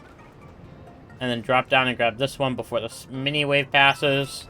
This smaller one. Just like that. And then grab this last shard nice and safe like that. Grab the moon. Then I like to uncapture and switch out Goombas here.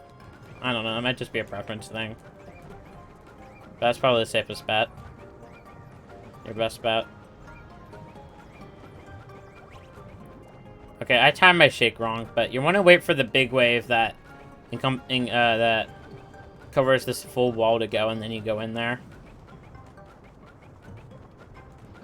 Right now, we can go in this little hole. And then we fly over to the purples. You do need all 50 purples here for all moons, so I am going to grab these.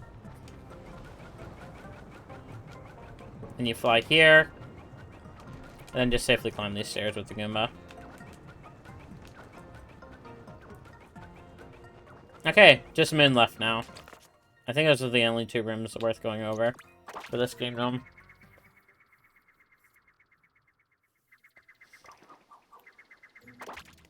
Hello, Stream Thankful Pie. How are you? You're just here for this end of the stream. I'm almost done going over every sub-area in the game currently. I think Moon is the last one I have left.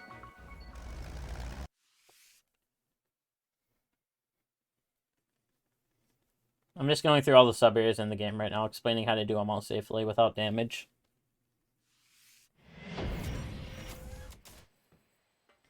Okay. Moon. Sure, what's your joke? For this sub-area, I like to just do a vault off Cappy to get up here. But you could go around back. Either one works.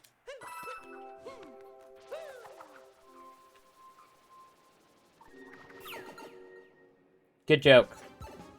I approve. Okay, I know this pipe.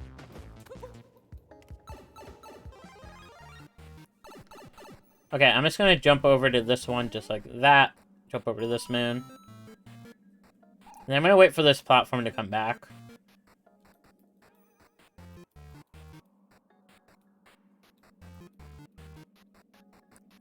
And I'm gonna jump into it right now.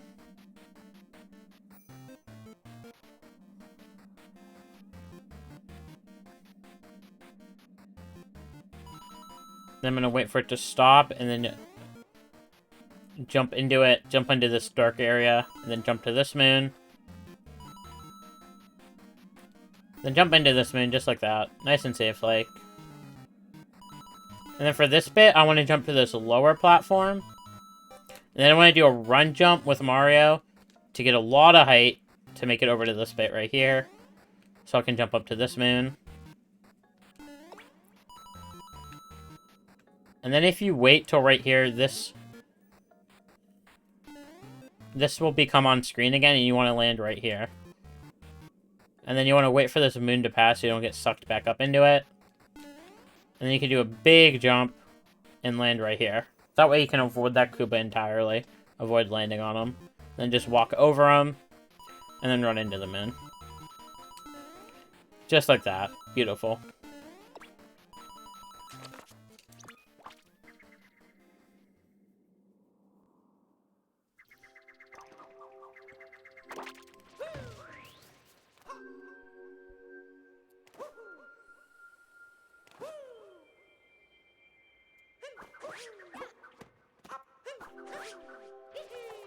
Okay, this moon pipe now.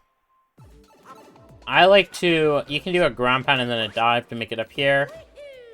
Then I like to long jump, cap bounce, cap throw, dive. No big deal if you bonk. You can just roll, just like this. Okay, wait for these these blue platforms to be flat like this to make your way across safely. Just like that.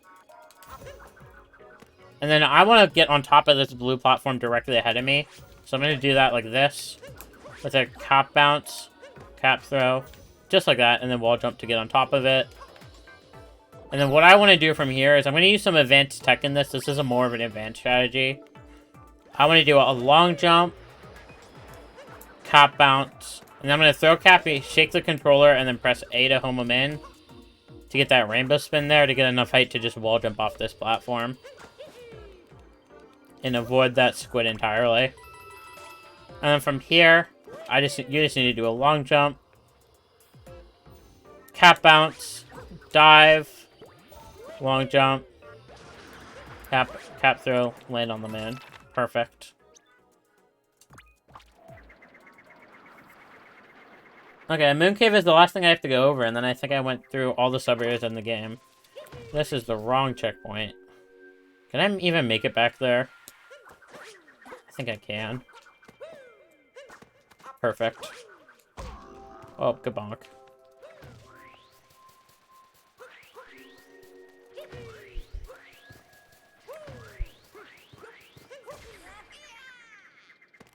Okay, Moon Cave.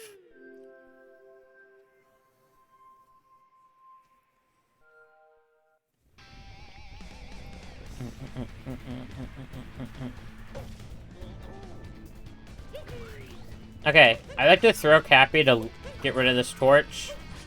And then I do a ground pound jump, and then a cap throw, and then I shake Cappy to home into this Bowser statue. And then whenever it's revealed enough, I just uncapture and then go in here. Okay, for this bit, I like to come up to this edge, and then long jump, cap bounce, dive, long jump, cap bounce, dive, to get over to here safely. I think this is safer than taking the dry bones. And then I like to capture this tank. 2 cap throws to capture. And then I like to dodge that bullet and kill him. Turn around to get these purples if you want. I don't know. I like to get this set. And then what I like to do here is I shoot this dry bones and then I shoot this one. Then as soon as they're both unconscious, I uncapture and then I do cap bounces around the lava to make sure I get there in time before they get close to each other.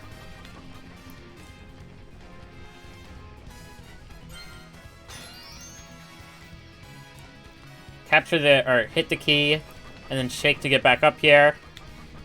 Get to the edge of this, and then uncapture dive, because the dry bone can't get enough height to make it up.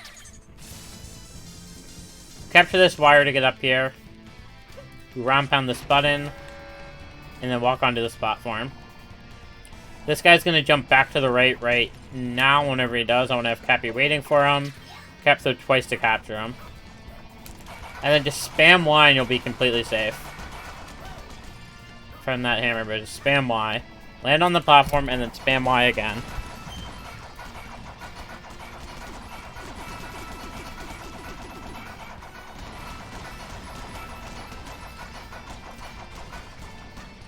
And then uncapture, and then jump up here. Ground pound this button, walk onto this platform. Wait for this wiggler to be extended, and then cap throw, and then I'll just do that. Same thing again. And then cap throw again to capture this guy. and then get over to this platform, and then go around the corner. I like to get ahead of the platform so I have plenty of time to grab this set of 3 purples. And then I like to uncapture, and then do a ground pound jump, cap bounce, and then dive to get over that wiggler. And then before this bill gets too close to me, I cap there twice to capture him. And then I just fly into this wall, and the bullet bill will explode, and Mario will ledge grab every single time. Just make sure you're ramming into the wall, and make sure you're not pressing any other buttons other than the flying button. And then I get onto this this little edge of the platform, and that'll space out the bullet bills nicely for me to capture one. This back one will do. Throw Cappy twice and shake to home in on both of those throws. And then I just fly this bullet bill over to this wall. And same thing again, the bullet will explode and Mario will ledge grab. Jump to get the moon. Throw Cappy and home in to get the purples. And I'm trying to capture this big bill. So throw Cappy and then home in twice. Yeah, I'm currently explaining strategies for all the damageless strategies. And then just take this bill and fly him over. Perfect. And that's how to do Moon Cave. That's all the moon to Moon Cave. Yeah, I was just explaining all the beginner strategies for damageless. This is the end of the stream, though, I think. I think I went through every single sub-area in the game this stream, which is more than I thought I could do in 3 hours. I think I literally went through every single sub-area in the game there. So, I think this is where I'm going to end stream. I'm going to see if I can get this pinned under Damageless, #Damageless, in the SMA Discord. I'm going to see if I can get in contact with someone, because this is going to be a really useful resource for beginners, this stream. I can't really think of any other sub-areas I didn't do. Maybe I can do a stream one day where I do other hard moons, but I did like a lot of hard moons in this stream. So I think I'm going to end here. I will be live tomorrow with a Damageless on Moons attempt. Yeah. I'll probably start around 12 or 1 p.m. again tomorrow, maybe. I have some homework to do, so it might be a little bit later. We'll see what time I wake up. Okay. I'm going to go on a raid, though. We'll go on a raid. Thank you guys for watching, and, yeah, hopefully this will be a really good resource. If you have any questions, anyone who's watching this in post in the VOD, or anyone now, whatever. If you ever have any questions, you can hit me up on Discord. I guess I can post my Discord in the chat, 'cause I think it'll be, in the VOD then, in the chat VOD. Let me get my Discord real quick. Come on, computer. There we go. If anyone wants my Discord to ask me questions, there it is. There's my Discord. That's probably the best way to get in contact with me. Or you can, or on my social, you can get in contact with me on Twitter. Those are your 2 options. And, yeah. Let's go on a raid. I have to do it manually because my stream deck's broken. I forgot about that. Oh, wait, hold on. I can just do this. I don't need... Okay, there we go. Who is live? Who is live that we could raid? I think I knew how I want to raid, but let me double check. I think I found a raid target.